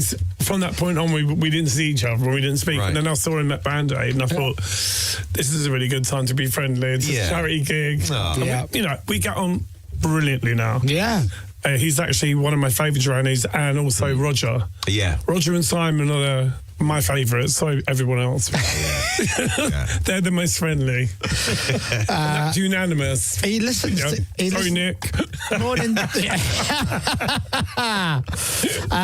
right, what else can I talk to you about? How did you? We haven't got a lot of time, but did you enjoy the circus that was Eurovision? I absolutely did. I wanted to go, and it was really mad. I mean, I would have liked to have us to got through to the final just to see whether we got any of the nil poir or whatever, the show without any process. How's that a competition? It's to do with just money. saying. Yeah, there are certain... The big four or the big five. The UK was one of them, wasn't it? Yeah. I mean, I think it's weird. If it's not an even playing field, Yeah. It's not, and I think there's obviously a lot of political stuff goes on with certain countries voting for certain countries. Well, I'd like to write the British entry. That would be something I would like to do. That's something I would like to do. So I'm putting it out there. That's huge, because I do think there's a stigma with Eurovision, and I think it's interesting now that you've been there in the heart of it and seen it. So I never knew that it was like the semi-finals are on the TV and all of that. I never knew that, and so I watched it, because I used to think on Eurovision when they go, "Oh, this song's very popular," and I go, well, "Who's this version?" I thought that too. It was all about just the night, wasn't it? But there's 2 semi-final nights, and the production is huge. Yeah. This year's was beautifully shot. It was flawless live show. Everyone there is lovely. Everyone there is very joyful, very peaceful, friendly.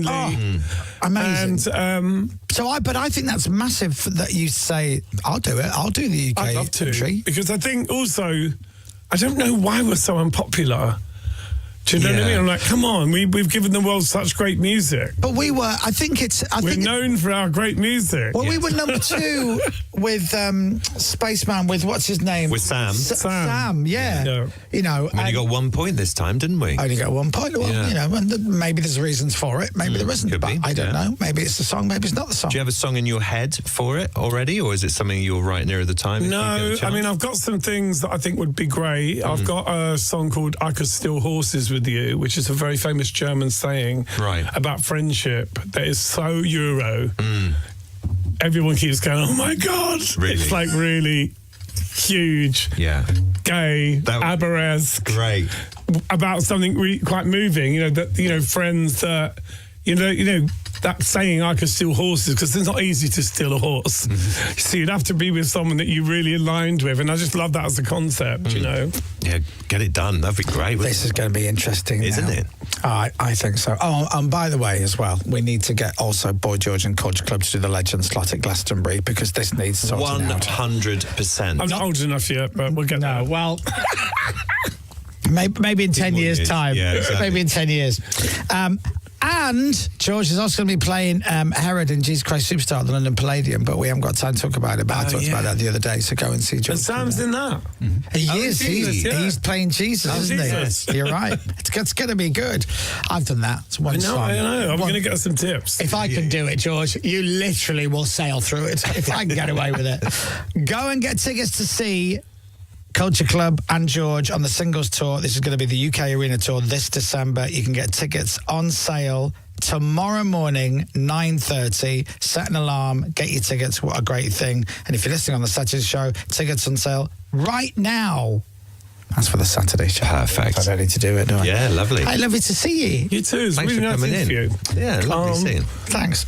Ladies and gentlemen, Mr. Boy George! It is Heart 80s Breakfast with Simon Beale. Good morning. And look, a pleasure to welcome back this pop icon to the show on a day when tickets are about to go on sale for a very exciting tour, which we will tell you all about. The legend that is Boy George is here. Good morning. Good morning. And welcome back to Heart 80s. Lovely to see you. Nice to be here. Do you know what? We were last talking, just under a year ago, and I think we got on a conversation about how 80s bands had this huge rivalry. I think you said a lot of Culture Club wanted to be in Duran Duran and that kind of thing. And here you are about to go on tour with two of them. Yeah, not these two, though. Obviously, me and Martin have known each other for years. And also, Haircut, my manager's brother just did a documentary on them. So there's a real relationship. And obviously, I saw them right in the early days as well play. So, yeah, they weren't two bands that I ever feuded with. Okay. But, you know, the thing about bands is you can... back in the day, there were bands that didn't get on, but that didn't mean you didn't like what they did. You could have loved their records, you know. Sure. You know, and I think me personally, if I like someone's record, I don't have to be their best friend. I don't have to know that. You know what I mean? It's always better if someone's a fantastic person as well.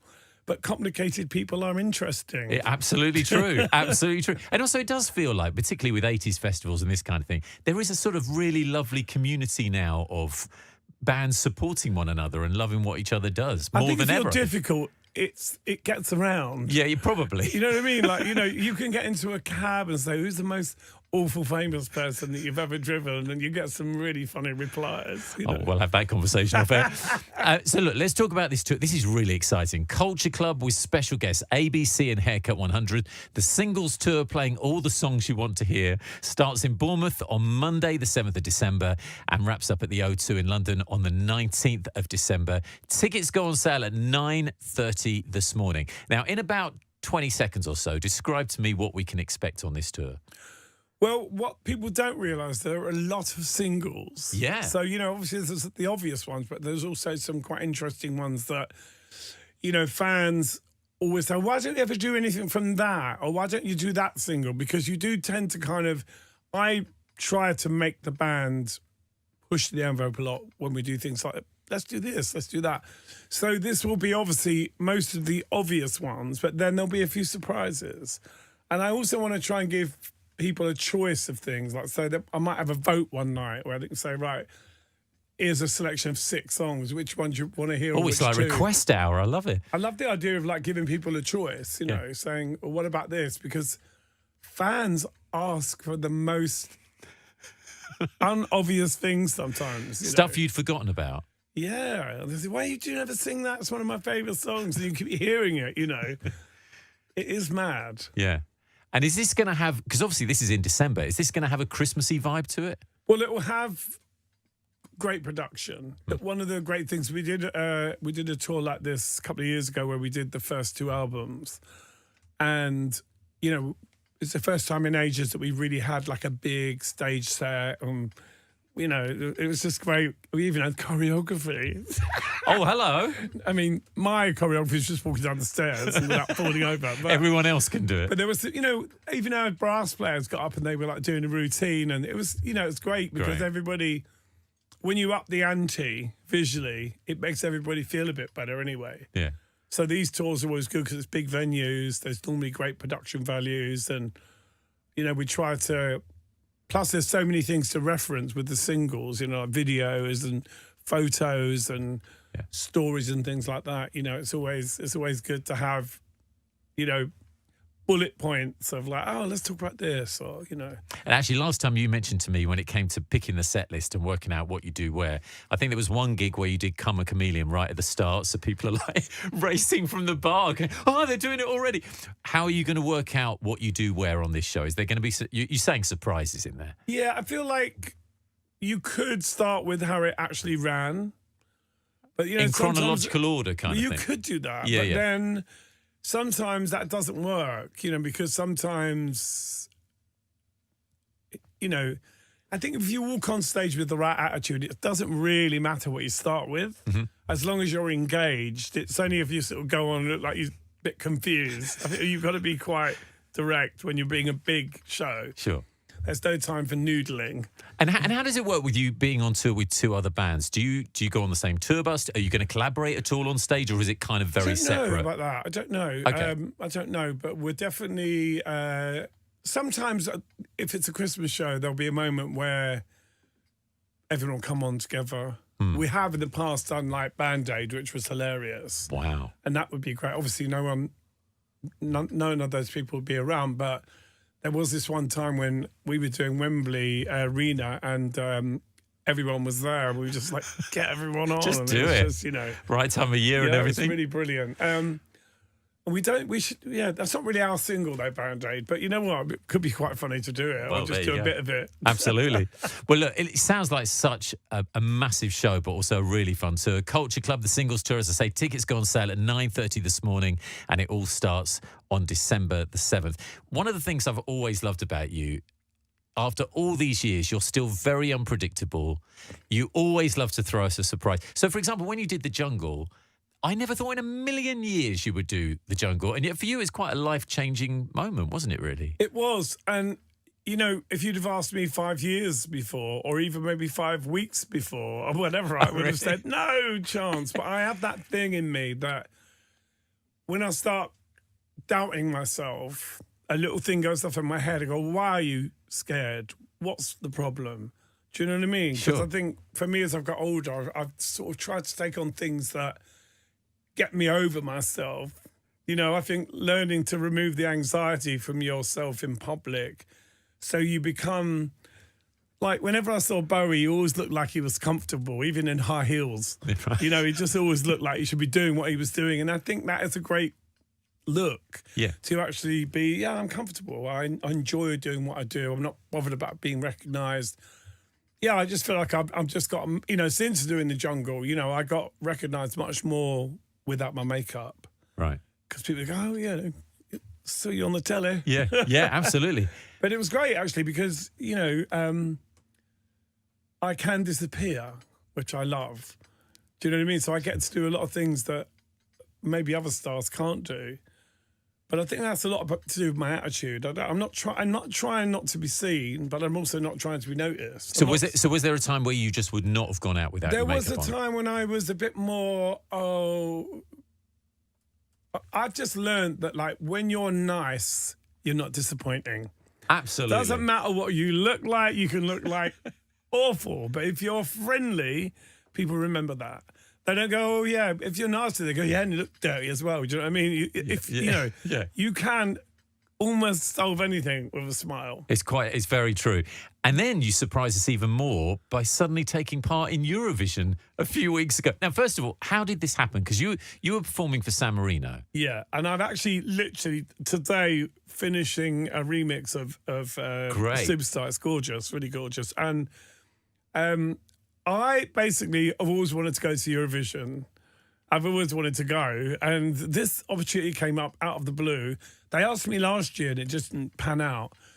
And then we started talking at the beginning of the year and I was like, yeah, absolutely, I'll do it. You know, and I had such a great time. Great. You know, I mean, you know, I'm a Gemini. I'm sure I've got opinions on what actually goes on there. You know, you're like, really?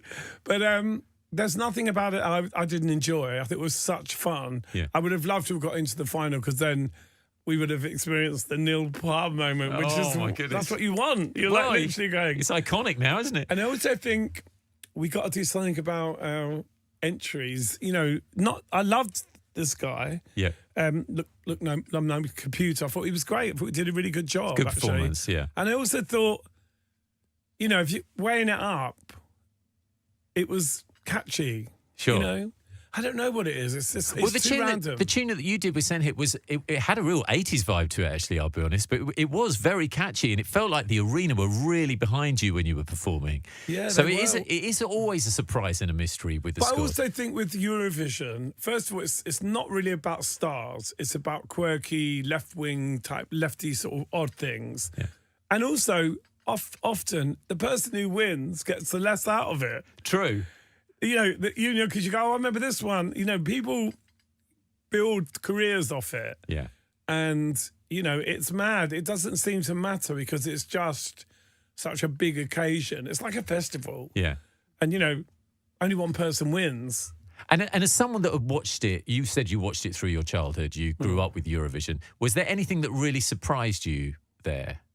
It was very much like I thought it was. Was it? gonna be. Okay, all right. And, you know, sitting in those chairs, at that moment, sitting in the chairs, when I was sitting in the chairs, I was like, oh my God, that's so funny because it was just so weirdly iconic. Like being on telly. Yeah, no, just in the, you know, because that is so recognisable Sure. that all different countries with their flags, and suddenly you're there and you're going, oh my God, this is so mental. I'm like, literally, this is so insane. So exciting. And But it was great. Everyone was nice. And actually, the girl that won was adorable.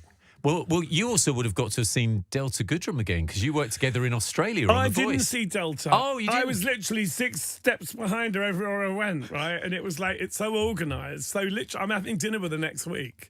I did not Great. see her in Vienna. That's crazy. It is so stupid. I got descriptions of what she was wearing from everyone. She's probably going to think you were stalking her at some point. No, it was mad because like, we're going to see her in a minute. No, didn't see her once. So That's we're going to mad. have dinner next week. Well, enjoy your catch up. Do you feel like sometimes we were talking about being nice to people and you surprising people? I'll be honest, before I met you, I always thought you'd be someone that wouldn't want to do a selfie, that you would kind of keep yourself shut away. And yet you're kind of the opposite of that. You fully embrace it. Do you like changing people's perceptions of what they think you're like? I think that it's important to not disappoint people, you know, because when I was younger, I was talking about this earlier, if I was in a mood, I took it with me everywhere I went, right? And I thought I was being... I thought I was being classy. I thought that was like, I'm being real. But of course, you're just being really annoying. And when you realise that actually no one wants to hear that, nobody wants that. Do you know what I mean? You want to meet someone and go, oh, wasn't that nice? You know, even when you're walking down the street, someone smiles at you, you know, says good morning. You know, it's a nice thing. And I think, you know, I just feel... I don't know, when people have let me down, it's really disappointed me. When I've met someone that I really loved and they were like cold, it's always made me go, ooh. And then I think, I don't want to do that to anyone else. Sure. And I have done it. I mean, I'm friends with people that I was a bit unfriendly to when I met, and they've told me, and I've been, oh my God, I'm so embarrassed. Why was I like that? But some of it sounded like I was just being funny, you know, sort of being arch. And sometimes people misread that. But yeah, I'm just not like that anymore. Well, I read that you said you don't really have bad moods anymore. No. How is that possible? There must be something that gets on your nerves. Things like opening toothpaste or like trying to get a can open, stupid stuff makes me lose my mind. But then I laugh, you see, because I curse. I'm trying to open something, and then I start laughing because I recognise that person again. I go, here he is, here he is. But I think I think I've got that ability to stop myself. I might mentally go and then go, wait a minute, do I need to send this text? Do I need to react to this? Whereas when I was younger, I wasn't able to even consider not reacting. Now I'm like, wait a minute, breathe. And if I still feel the same way in 10 minutes, then you you'll never send it. do. Okay. You never do. No, true. 10 minutes later, you were always like, Yeah. so glad I didn't kick off. Because, you know, and I like people that kick off. I've got friends that kick off. They make me laugh. But I often think they just stress themselves out for nothing. This is though where I think you're slightly superhuman because you're so creative. You're always creating new music. You're doing your paintings, whatever it is. Do you ever get writer's block or creative block? Not at all, because people do. I used to, but then now I know it's the myth because not only do you have Chat GPT now, you also have you know, the internet. There are so many books you can look into to inspire you. You can just, like, if you can't find a word, you know, just get a book, open it, and just go like that. And you go, oh, why does that word come up? Play those games, because anything you do to kind of invigorate your imagination, you know, listen to what people say. People say the most brilliant things. I just worked on something the other day. My friend was talking to me on the phone, and we were talking about friendships and sort of people you don't have to explain yourself to. And he said, in Germany, we have a phrase called, I could steal horses with you. And I was like, that is so beautiful. Because imagine how hard it must be to steal a horse. You'd have to be really, like, aligned with the other person. Yeah, absolutely. So I've been working on this track called that. And I called my friend and went, I've got the most beautiful song based on our conversation. And it's very European. So I don't know whether being in, you know, Eurovision made me just, my pop ears exploded, you know. Yeah. But yeah, I just feel like there's always something to write about. Yeah. And, you know, force yourself. But you can always find words, or just, you know, ring a friend and they'll say something. My friends come out with stuff and I go, oh, that sounds like a funk lyric. You know, it's often what you actually hear. Sure. You know, literally. Or just thinking, can you actually say that in a song? Yeah. It's great. You can say what you want. It makes you very switched on all the time. I love that. Picking up what you can here I've been and there. going back to listen to a lot of old, like, albums I used to listen to, like old T-Rex albums, but listening all the way through. Going back to listening, I haven't heard this record for years, like, put it on all the way through, listen to every track. Gives you that feeling again of like, I remember when I first got this and how it excited me, you know? Yeah, yeah. I think it helps. It's great. It's so inspiring. Listen, Culture Club, with very special guests, ABC and Haircut 100. The singles tour, it starts in Bournemouth on December the 7th, and tickets go on sale at 9:30 this morning. Have a brilliant tour. Can I also be the first to wish you a happy 65th birthday in 2 weeks' time? I know. How are you going to be celebrating? I'm going to be working in New York, but I'll definitely have some sort of little dinner. Quite right. Always good to see you. Thank you so much. What a nice interview. Appreciate Lovely. it. It's Kate Thornton. I promised you he would be here. He is, and what a day he's had. Tickets went on sale this morning. Brand new arena tour, Culture Club, performing the singles, Boy George. Thank you for being here. Hello. Lovely to see you. Lovely to have you here. It's been a while since I've seen you, actually. I know. I think the last time I saw you, I was out with my mum. We were at the opera. And it all went very wonky. Oh, you were at that Pirates of Penzance thing. We were, yes. It was fantastic, though. It was great. I would say great wonky in show. only a good way. We ended up it was really good. I remember thinking, afterwards. this is one of my favourite operas I've ever seen. Yeah. It was so good. Gilbert and Sullivan. Yeah, it was. So good. Yeah, and my mum had the best time with you. Thank you so much. And welcome. all I your like nuts mums. friends. Mum's the best. Mums are the best, George. I'm mum-friendly. Big up to Sandra.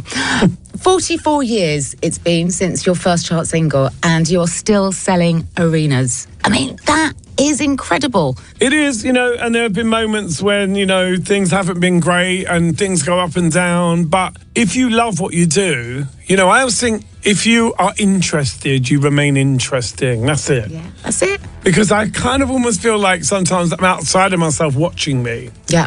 I've got this camera and I'm watching what I'm up to, and is there still a sense of watching Boy George and then George O'Dowd looking down on Boy George? I think it's more that I think I've realised as I've got older that when you're on stage you have to forget who you are, and when you're in the street you have to remember who you are. That's a really good way of looking at it, you know. And because I think so many famous people are unfriendly, uptight, they think we're all going to be like that, and if you're not, people are relieved. Hey, listen, you're going back out and you're doing the singles tour, which, you know, we love here at Greatest Hits Radio because we play only the big hits. And this is a show that's made up of only the big hits. Well, not necessarily, because there's a lot of singles. We'll do, obviously, all the classics and then some things that...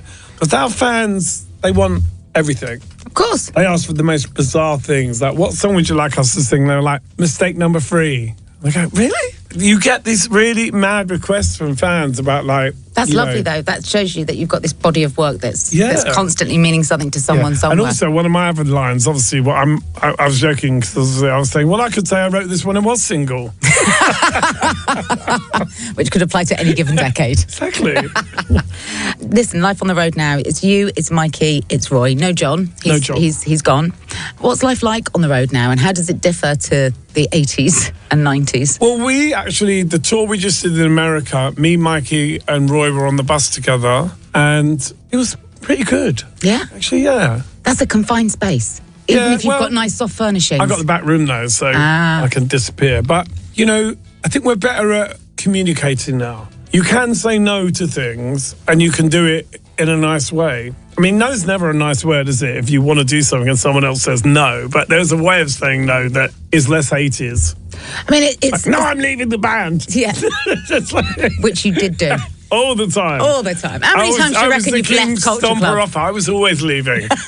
But yeah, now it's more like, we'll sort of agree to disagree. Yeah, that's good. Yeah. So you found a mature middle ground. Yeah, because obviously, for me, when I walk on that stage, whatever's gone on is done. Do you know what I mean? If I've had a row with someone, not that really happens now, but, I don't take my bad moods on stage with me. I used to. I used to think it was like, integrity. I'm in a mood, everyone's going to have to suffer. But no, not anymore.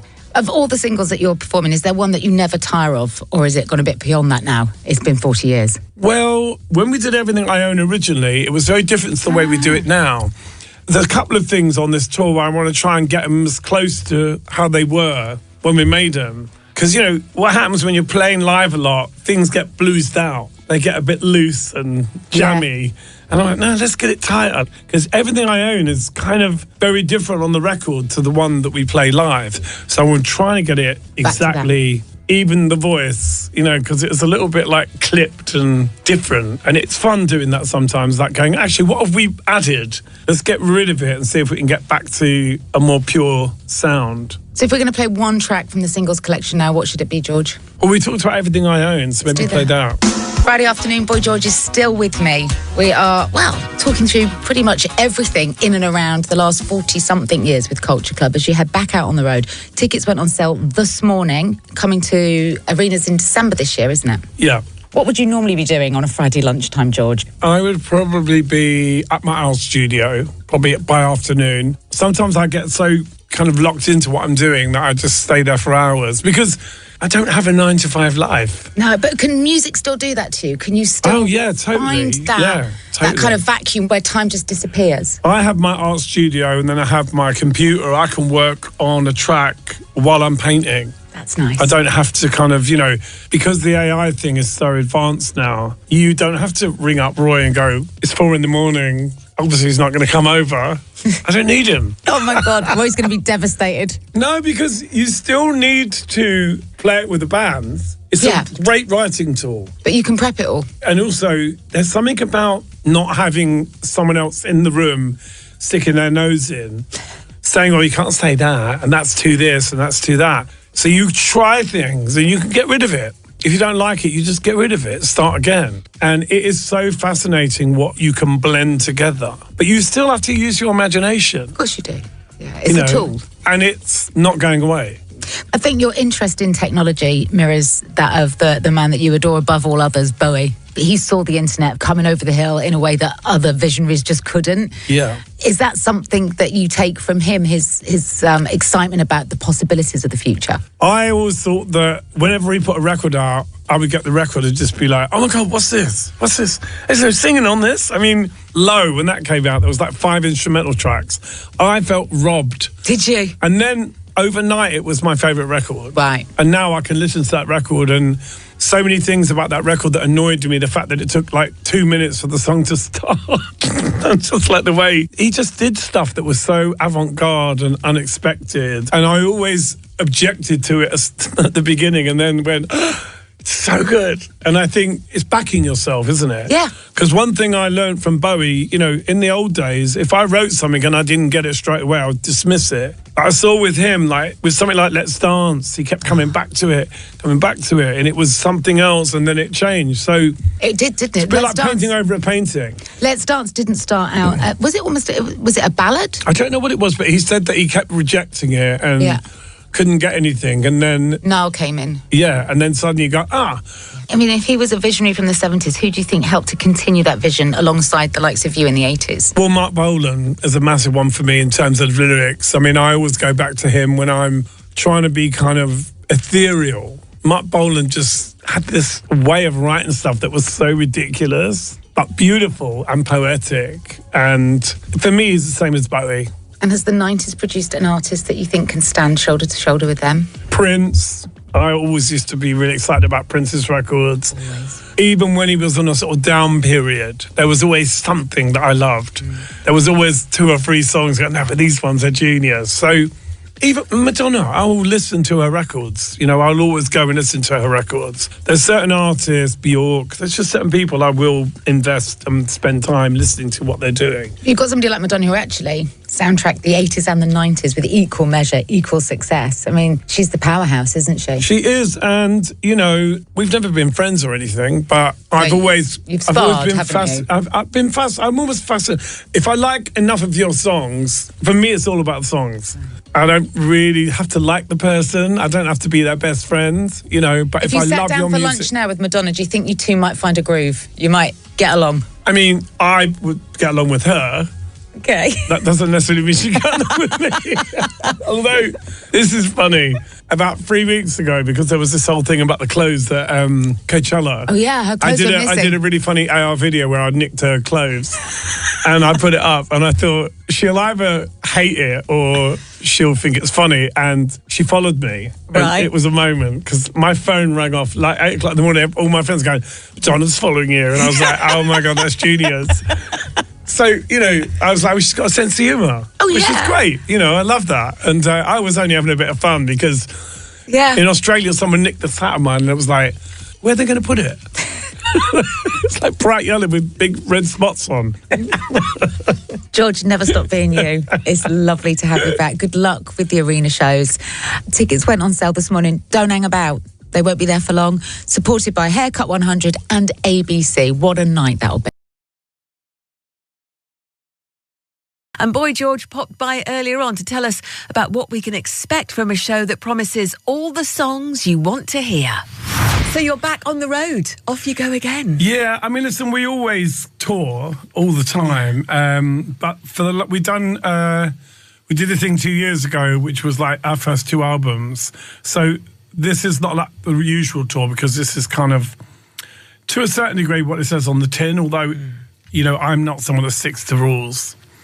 Well, that was going to be my question, George, because when you say the singles tour, I mean it kind of the set list sort of writes itself. But in a way, though, because you see, you don't know how many singles we've had out. People like the singles go, we've released so many, including ones I've done on my own. So it will be a mix of obviously obvious things and then some surprises. Also, singles had B-sides as well. Exactly. And sometimes the B-sides are better than a single. So the tour is this December. Are there any particular songs that you're really looking forward to singing live again that maybe you haven't done for a long time? There's a few things, like there's a single of mine called Keep Me in Mind, which a lot of fans always asked me for, and that was a single. But we're going to go through it and just see what we think works. One of the things we are doing now, which is really fun, like Everything I Own, I was listening to that recently, I was thinking, we don't really do it like the original anymore. It's kind of gone a bit off on a tangent. So I decided, let's try and get everything to sound exactly the same. You know, like, let's have the same feel. Over the years, Everything I Own has got a bit more loose. But actually, if you listen to the recording, it's quite clipped. Dun, dun. And actually, I was playing around with it, and I was like, I want to try and get it exactly like the record. So that's something I'm trying to work on for this tour. We actually go back and take some of the changes that we've made to things. Because you get a bit bluesy when you're playing live. things go off on a bit of a tangent. You go, what? Sometimes it's quite nice to go back to, you know what I mean, a sort of more streamlined approach to it. So we're going to try and do that. Get it as close as we can. Boy George tonight. Culture Club, the singles tour is happening this December. UK arenas around the country. Tickets went on sale today. Get yours from absoluteradio.co.uk/tickets. We got talking about specific songs from the singles collection and Karma Chameleon in particular, and how people around the world really connected with it at the time. For younger fans, the happy, catchy melody came first and the meaning behind it sort of came later on. And I wondered how he felt about it today. I think a song is of the moment, you know, and who can make sense of any of it, you know. I think it's the best song I've ever written? Absolutely not. Do I think it's the best song I'll ever write? No, I don't. But it is of a moment, and it is connected to, you know, what was going on politically, socially. All of it mattered, you know, relationships, personal. So it's hard to really rationalise why a song is popular. It's catchy. It's very catchy. And it's a great song to do live. It's just, you know, one of those songs that, like, whenever you do it, you get the crowd. I do enjoy doing it now. I went through a period of really, like, oh, that song. But now I'm over it. Well, for us, that's good. For us as fans, seeing you on Top of the Pops for the first time, we'd never seen anything like you before, George, and it was just joyous. It was a song full of joy, and also well, that the was a vision sad as well. song for me, but you know, it was kind of more of a question, you know, and that song's been so misinterpreted by, you know, people always leave certain lyrics out. Because actually the lyric is, if I listen to your lies, would you say I'm a man without conviction? But people always say, oh, man without conviction, but that's not what I'm saying at all. But it's very kind of, and also in the old days, I used to come up with a song title before I come up with the song. Because I loved T-Rex, and it was like Metal Guru, you know, Salamander Palaganda, Karma Chameleon, or Church the Poison Man. I come up with the title and then work from there, you know. And things grow on me.